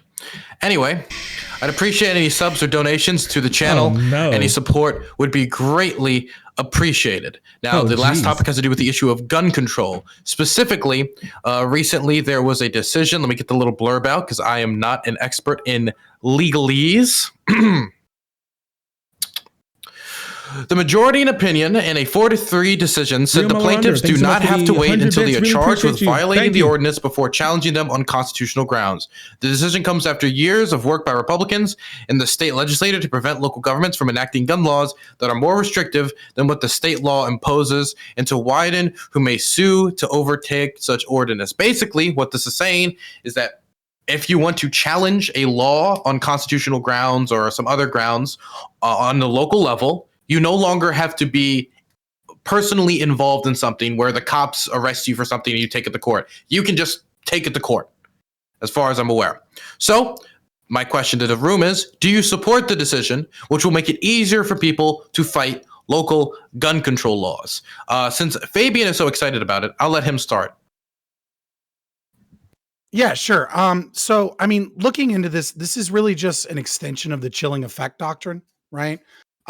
This is totally constitutional when you follow the chilling effect doctrine, right? So if you're kind of unaware of what the chilling effect doctrine is, this deals with SLAPP laws as well as the idea of censoring freedom of speech, right? So the idea being that, if a law comes out that says that you don't have to say a certain, like that you can't say a certain thing, right? Or, I mean, more specifically, you had the 9-0 Wyman v. Undergoff decision in 1952, where Oklahoma University changed the oath of office to include that you're not allowed to be a communist, right? And so they said, well, this is a chilling effect. It was used in reference to this, but also was used because of a couple other things. Did I Bill of disappear? Attainder, Did I as lag or well as something? kind of like a person guilty without trial, and it was an ex post facto law. There was a lot of reasons with this, but this is where chilling effect starts, right? The Supreme Court in 1952. Now, this is in the vein of theory from J.S. John Milton, as well as J.S. Mill, right? This idea that when the government says that you can't do something in the vein of speech, right, it becomes an issue that you have to have standing because you have to essentially challenge the government in such a way to have this standing. And they're saying that you are affected by the chilling effect of the state using its power and authority to keep you from speaking something. Now, when it comes to gun control, this is a very similar situation, and this is where they're drawing that inspiration from.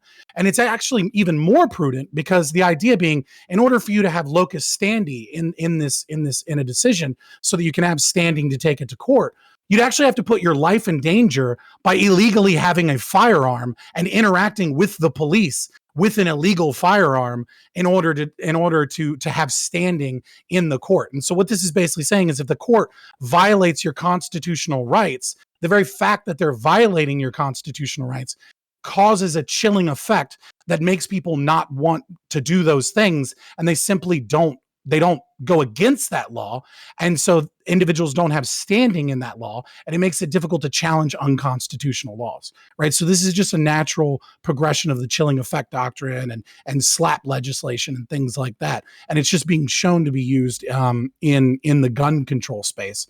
And so, yeah, I think that this is probably a really good thing because it's a bit of a white pill that allows people to not want to go towards violence or something because they feel like they can sue in cases where their rights are being violated without having to feel like they have to engage in some behavior with police and firearms, or feeling like they have to engage in some form of somewhat dangerous protest. If you don't like the January 6th White House tour, then this is probably a good thing for you because it allows them to sue.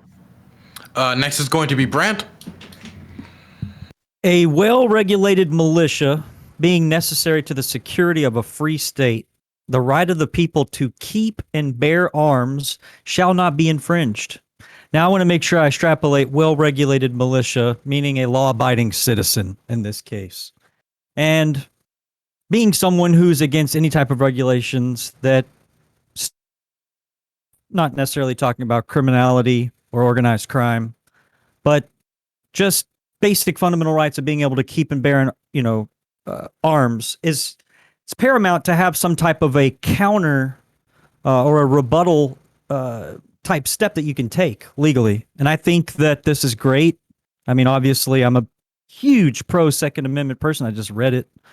I believe heavily in it. I support this. I think it's great. I think that there should be a lot more things like this that happen in other aspects, and we can extrapolate that when we go into discussion.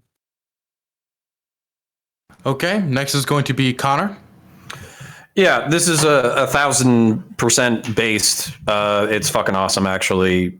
California and DC and Chicago have only been able to put in municipal gun laws because it took so long for legal challenge. And then there would be biased courts that would basically uphold laws that were clearly in violation of the Constitution.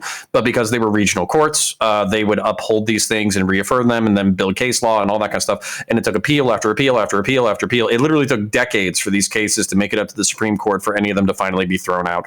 DC's handgun ban was overturned, I believe, in a higher court. I believe some of California's licensing restrictions when it came to concealed weapons permits have been overturned, and it took decades and millions of dollars for these things to be overturned. So by opening it up to kind of, as Fabian was talking about, with people who are not necessarily involved in having committed a crime being capable of bringing suit. This is awesome. This means that when something is unconstitutional, you don't have to wait a decade. You don't have to commit a crime yourself. You can just go ahead and sue and get the ball rolling, and interested parties can invest in your suit. So I think this is an incredible, incredible step. I don't know why it should be illegal in the first place, and we can get into that in the general. Next, we're going to throw it over to Gappy. I don't have too much of a strong stance on this compared to other issues because, of course, standing is more of like I don't want to call it arbitrary, but it's more of a specifically legal issue. While I do understand, I think Connor makes a good point about the idea that we don't want to force people to say, hey, if this is an unconstitutional law, you have to fucking break the rule, and otherwise you're out of luck and you'll never be able to sue. I worry about where we draw the line in terms of standing, how indirect of a violation of rights to you would warrant you being allowed to sue people. Like, for example, if we draw it to the Texas abortion law, and to be clear, people can correct me if I'm wrong, but this is with like the state Supreme Court in like Pennsylvania. This isn't like a SCOTUS thing that's applying federally or anything like that.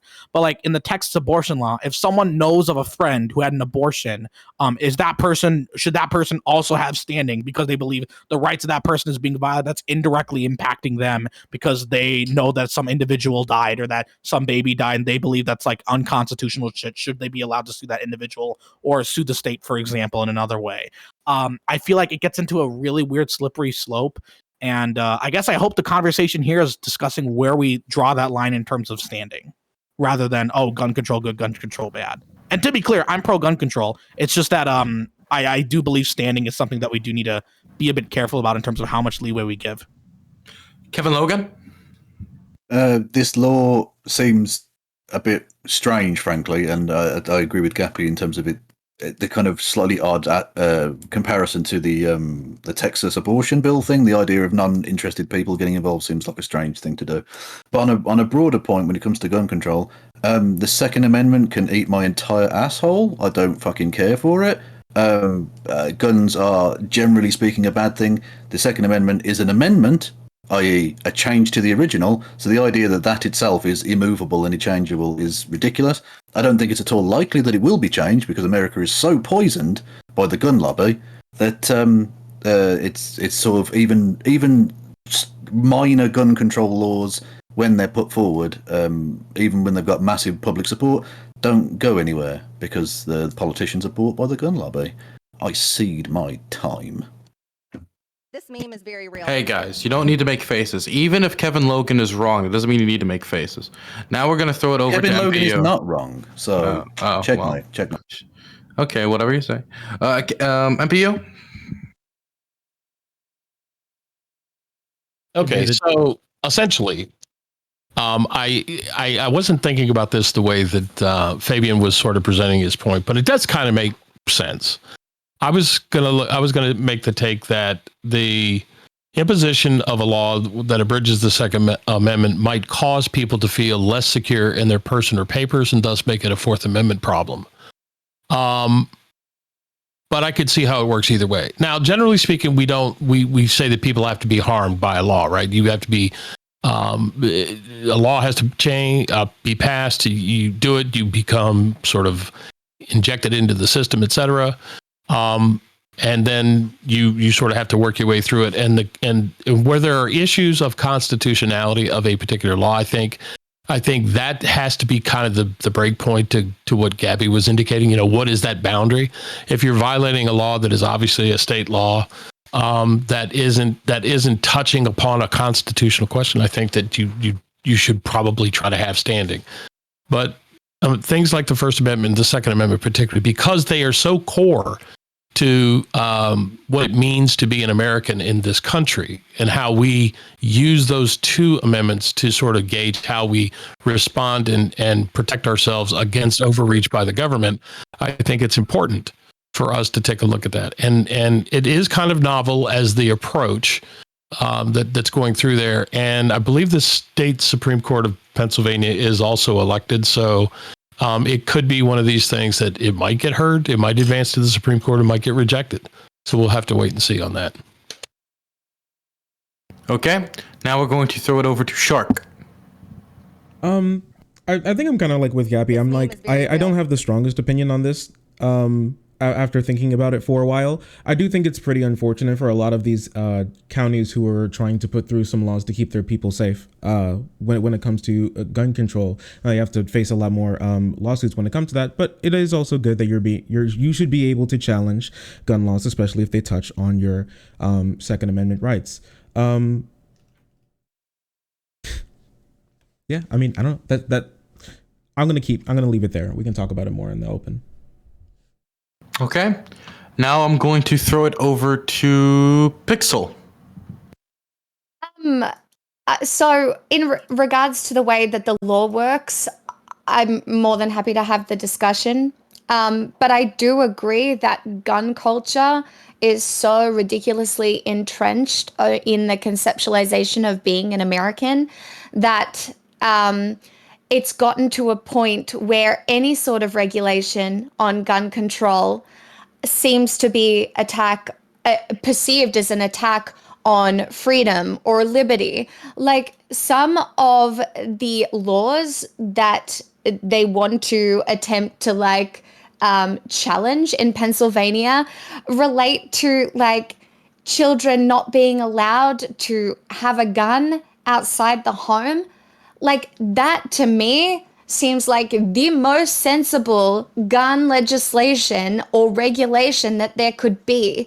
There needs to, the biggest lie America has been sold is that any sort of gun relation is an imposition on their liberty or freedom. So I don't know where the line is in regards to the law, but there are some regulations here that should exist in regards to the Second Amendment. And I'll leave it there. Okay, so is everybody gone? Or did I miss somebody? No? I think that's everybody. So it is open to the group. Anybody can grab this. I just want to start with some context. There's a difference between criminal and tort law, right? And there's a difference between criminal and tort civil, standing. And there's a difference between the common law that goes with these two things. So again, when you're talking about the Texas abortion bill, as well as when you're talking about, Jesus Christ. When you're talking about the Texas abortion bill, as well as when you're talking about like this slippery slope of standing, what you have to understand is that like standing in tort law comes from like the 1470s in English common law, right? Hello, Like, everybody. this is Lex. How are you doing tonight, Fabian? Are you doing all right? Good, because I got a word out there for Destiny. Really? Right? Really? Oh, yeah. Yeah, Really? we definitely got a word for Destiny right now, right? Okay. So, Destiny, All right? Go have your little match with Haas. Haas knows he's not ready for me anyway. Jesus right? Christ. We've already seen this on two different fucking panels already. On some Fabian. league shit. Oh, yeah. Yeah, it's definitely like you don't understand the HPDB arena. I don't even know why you're bothering to speak right now. That right there is the reality situation. Can you Destiny. be any more of a clout chaser right now? What are you doing right now? Jesus, What are you doing right now? man. You're interrupting shit. Shut the fuck up. Cringe levels. Why- No, why- you're I'm fucking going wrong. to take You my cannot- authority as a woman here and just No, speak there's over no you. I've authority in muted this, you. right? This So, is like, like fucking lame. Destiny. Dude, can you be any I'm just more of gonna a keep clout talking. chaser? Right Jesus Yeah, I'm gonna fucking mute you too. Christ, Fabian. What the fuck are you I doing muted right you. now? I'm just going to talk Where over the- you. where the I fuck- can't hear I'm anything already- you're You've never saying. said anything I useful can about hear Irish what you're and a half saying. minutes. Oh my That's Jesus. right. I'm talking over you. wait, I'm what's going on? speaking He's to gonna my turn over- he's gonna authority. shut- I What are you can't hear doing? a thing you're What are you saying. doing? That's right. This is so fucking like shit. It is. We Just could already go been through this away. if you just would have shut your Can't hear fucking you. Your mouth. mouth is moving. Jesus I know Christ. what You worked all you're night saying. making that mess, Christ. Get some. Dude, What are you why- doing? All night. Why are you even bothering? Trauma. Why are you bothering? Is this It's safe so gun Idiot. Why are you All bothering? night on that vest. Is Why this are you safe gun bothering? storage? Jesus Yeah. Christ. What's going What on are you there? doing?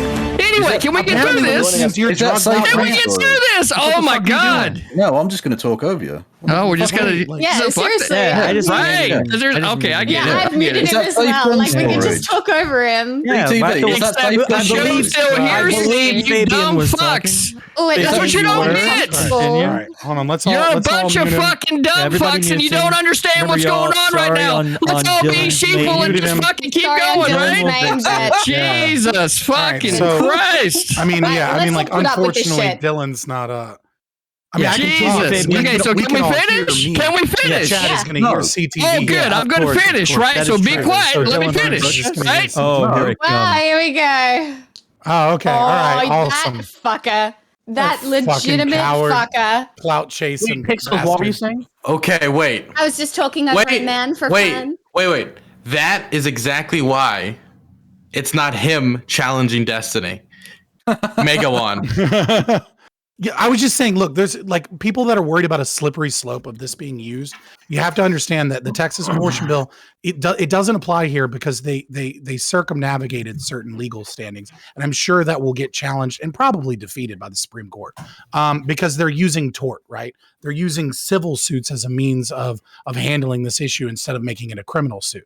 Now, when you're talking about criminal law, it's a totally different thing, right? So when you're saying like, hey, I'm worried about locus standi being used in such a way, this basically means that you don't have to violate laws and put yourself in a situation with the police or have the state coming after you in order to sue the state for unconstitutional things. This allows like gun rights organizations or any organizations that have money and have the ability to actually challenge these systems to go up against the United States government when authoritarian laws are made. And this will likely apply to other authoritarian laws that aren't just gun control laws, right? Mhm. This will likely be expanded. And the idea is that you don't have like some low economic individual that gets ground up by the system being fucked over and put in jail or getting fined because the people with money and power that have the ability to actually challenge the state don't have standing to challenge the state. It doesn't affect tort law.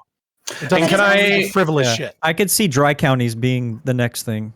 Right. Yeah, and the abortion law that was brought up was actually an interesting example because that could potentially mean that people who had interest could bring cases against the Texas state abortion law, even if they didn't have standing in the case, because they could say, we think that this goes against Roe v. Wade, we think this goes against the Constitution. As a result, we want to bring suit against the state for violating the Constitution. And in that way, they can appeal it. Now, that's a little bit dangerous because Roe v. Wade is kind of in a precarious situation because of the way that it was ruled. But at the same time, if you wanted to have that legal fight, you can open up that can of worms. So I think it's actually good. Casey, though, almost universal. No, you have to have Casey reinforced Roe, right? Just again, because like it seems like, just to explain it, you have to have quote reasonable relation, right? So you still have to have reasonable relation to the situation. So even though you're not necessarily adverse harmed, you have to have reasonable relation. And so under the chilling effect doctrine, because the state is imposing things against everybody, right? You are necessarily affected. Therefore, you have reasonable relation to the law.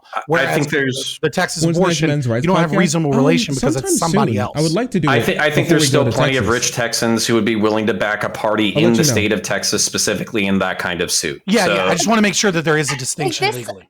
Yeah, I have a question. Is this not just giving more power to Capitol, though, to tie up a whole bunch of courts in like constitutional? No, it's actually alleviating courts by not jamming them with unconstitutional cases.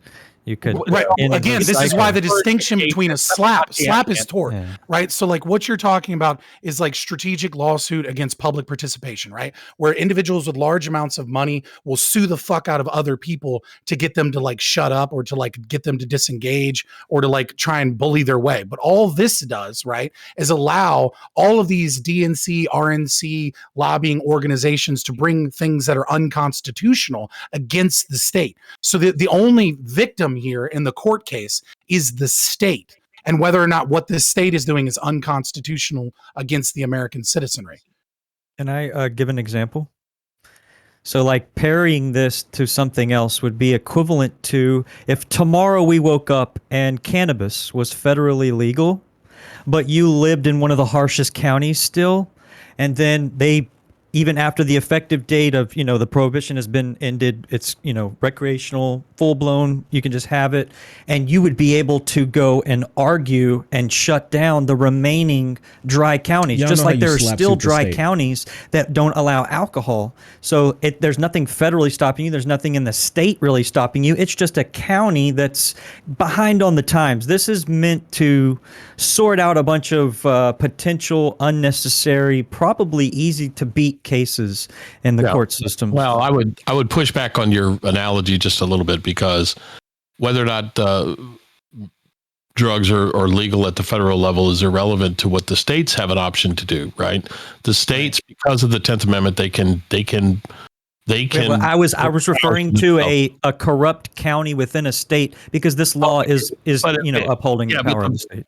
But the way that the law progresses down, right? If it's not against the state constitution, then the localities are presumed to have the ability to make laws that don't exceed the state, right? They can't create something that violates the state constitution.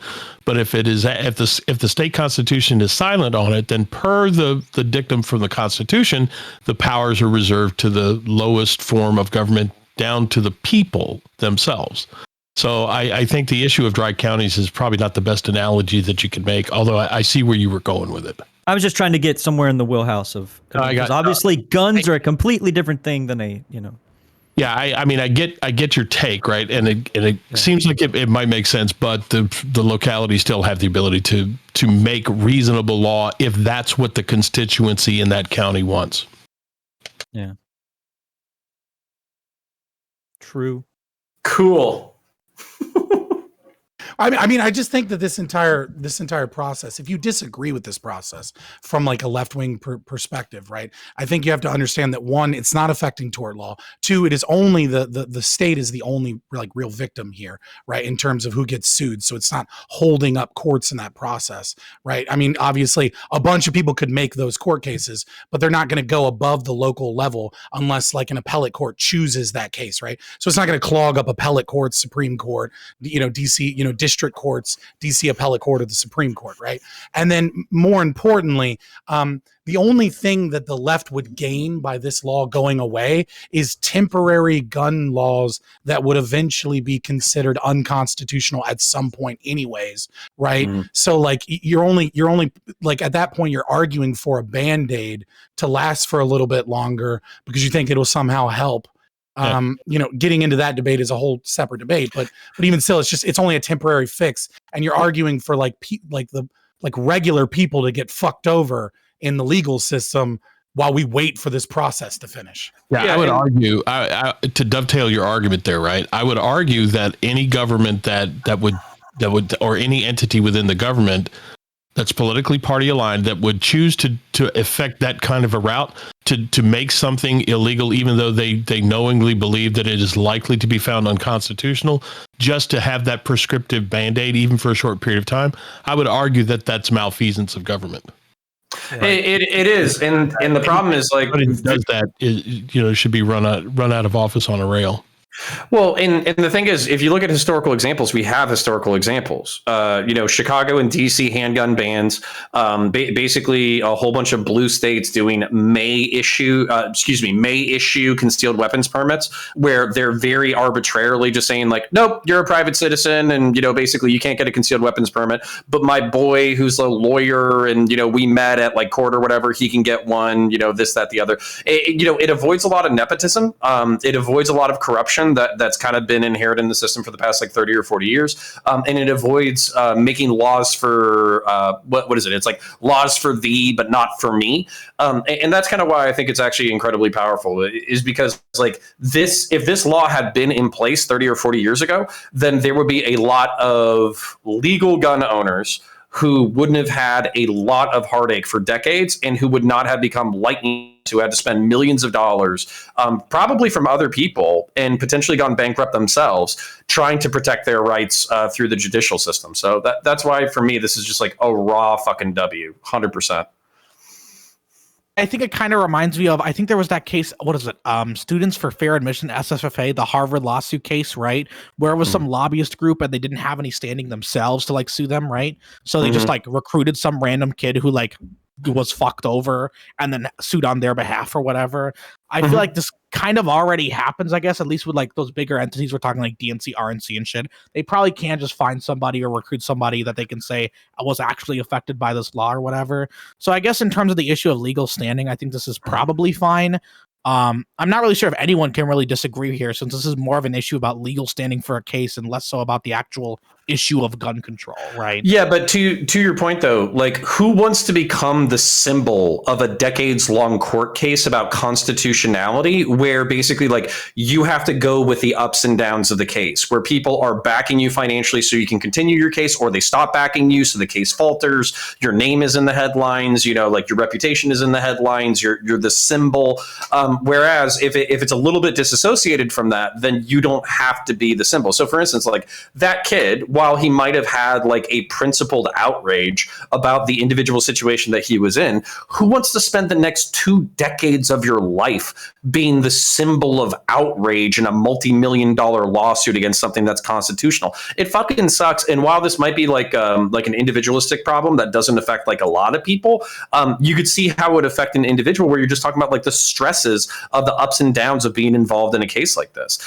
So that's where again, like Dylan, I don't know if we have much to argue about, but this is just like a raw fucking W for me, and I think it's amazing that I wish it had gone into effect like 40 years ago. Honestly, if that's the case, we can just wrap it up here because we have 5 minutes till the end of the show, and it looks like most people didn't have problem with this decision. It seems a few did, but it seems that the conversation is actually ending. So I'll have everybody do their last statements on this and shout outs right now. Again, I apologize for CTV's interruption. I have no fucking clue why that happened. We're going to throw that to Brant.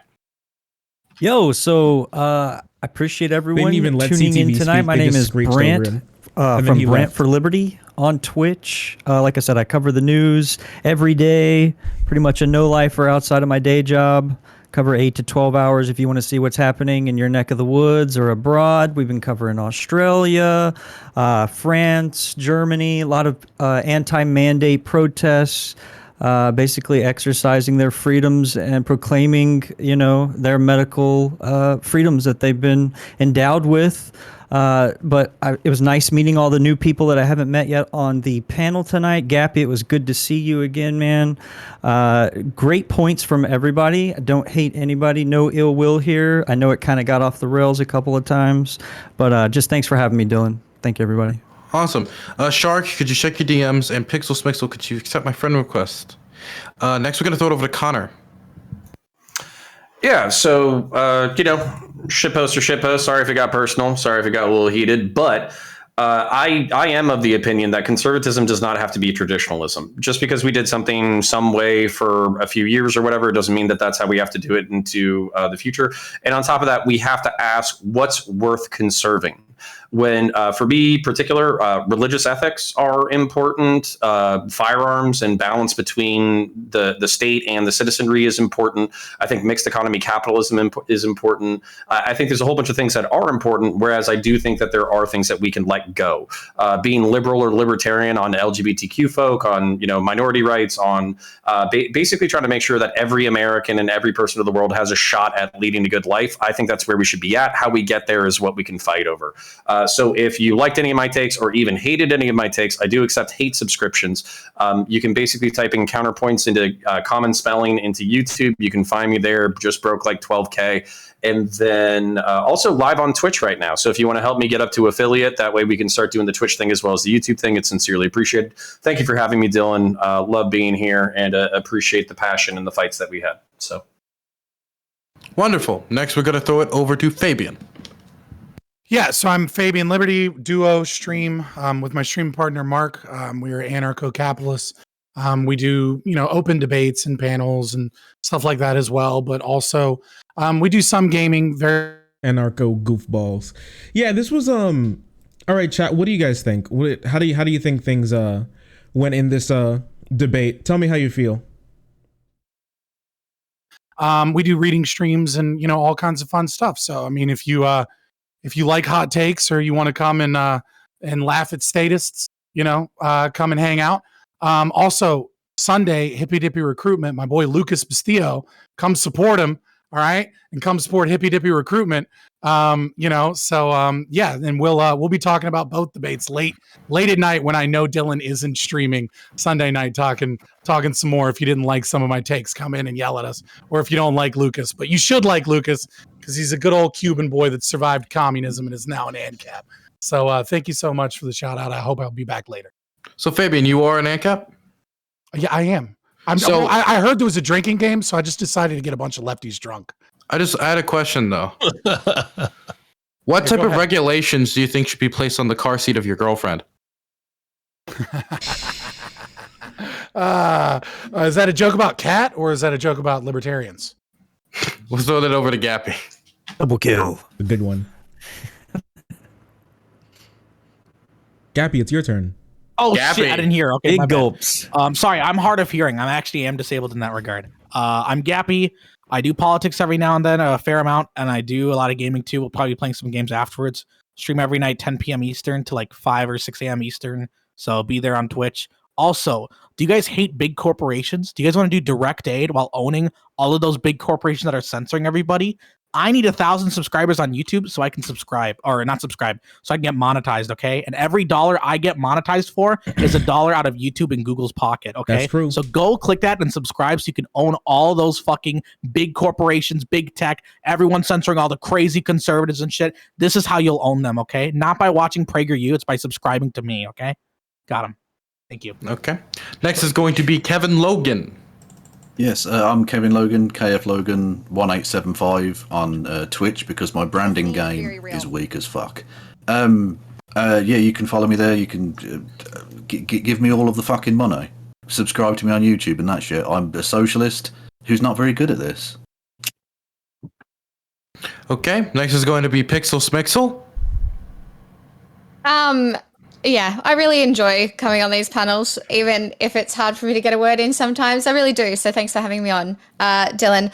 I cover the news in a range of interesting accents, which I do a pretty good job of most nights of the week here on Twitch. My YouTube channel is like verging on 1,000 subscribers. I haven't released a video yet. It comes out next week. So if you want to subscribe to my YouTube and help me out as well as Gappy, that'd be super cool. But considering it is our first day out of lockdown, I am leaving my house for the first time in a while to go drink with my friends, and I am very excited. So yeah, it's not authoritarian here. For anybody that was following that, it's not. It's good. We're good.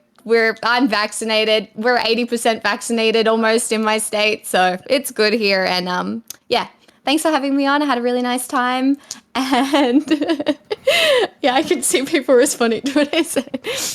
Yeah, thanks. I appreciate it a lot. Okay, wonderful. MPU.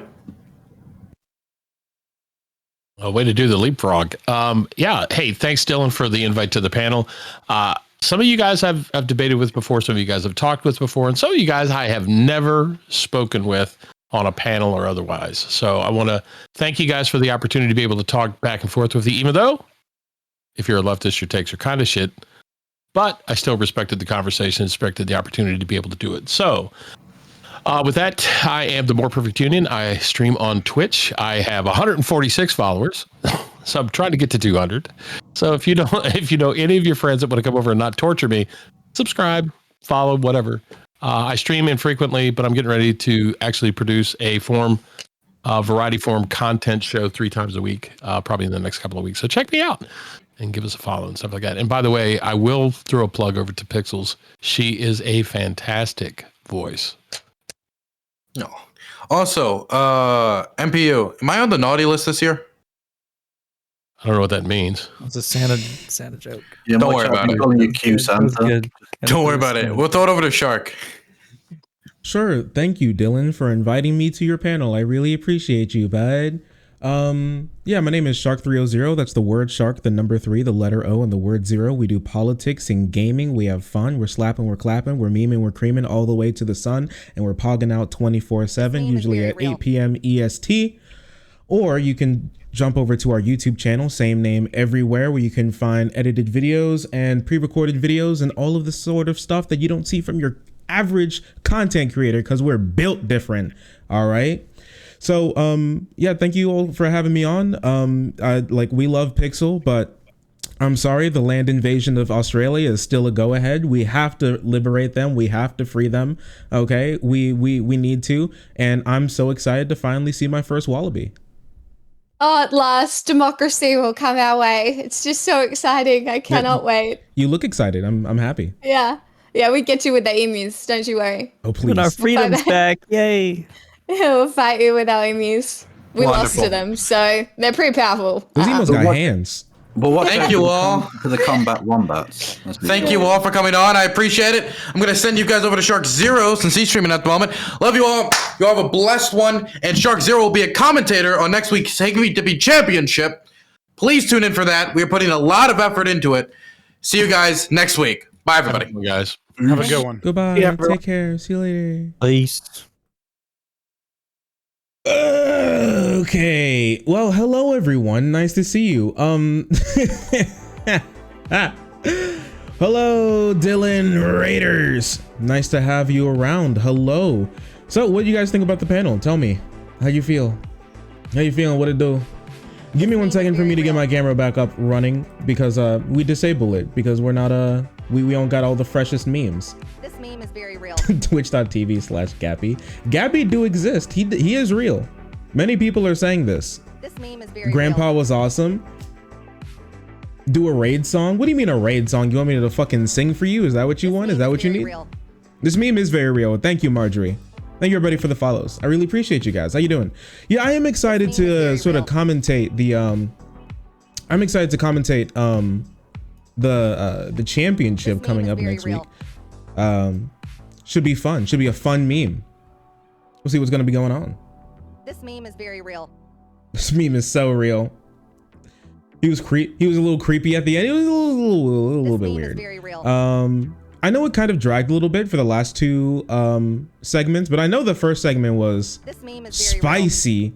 That was spicy for I kind of feel like no goddamn reason, but you know what? Whatever. This meme Whatever, is it'd be that very way. Base Dylan for throwing it over.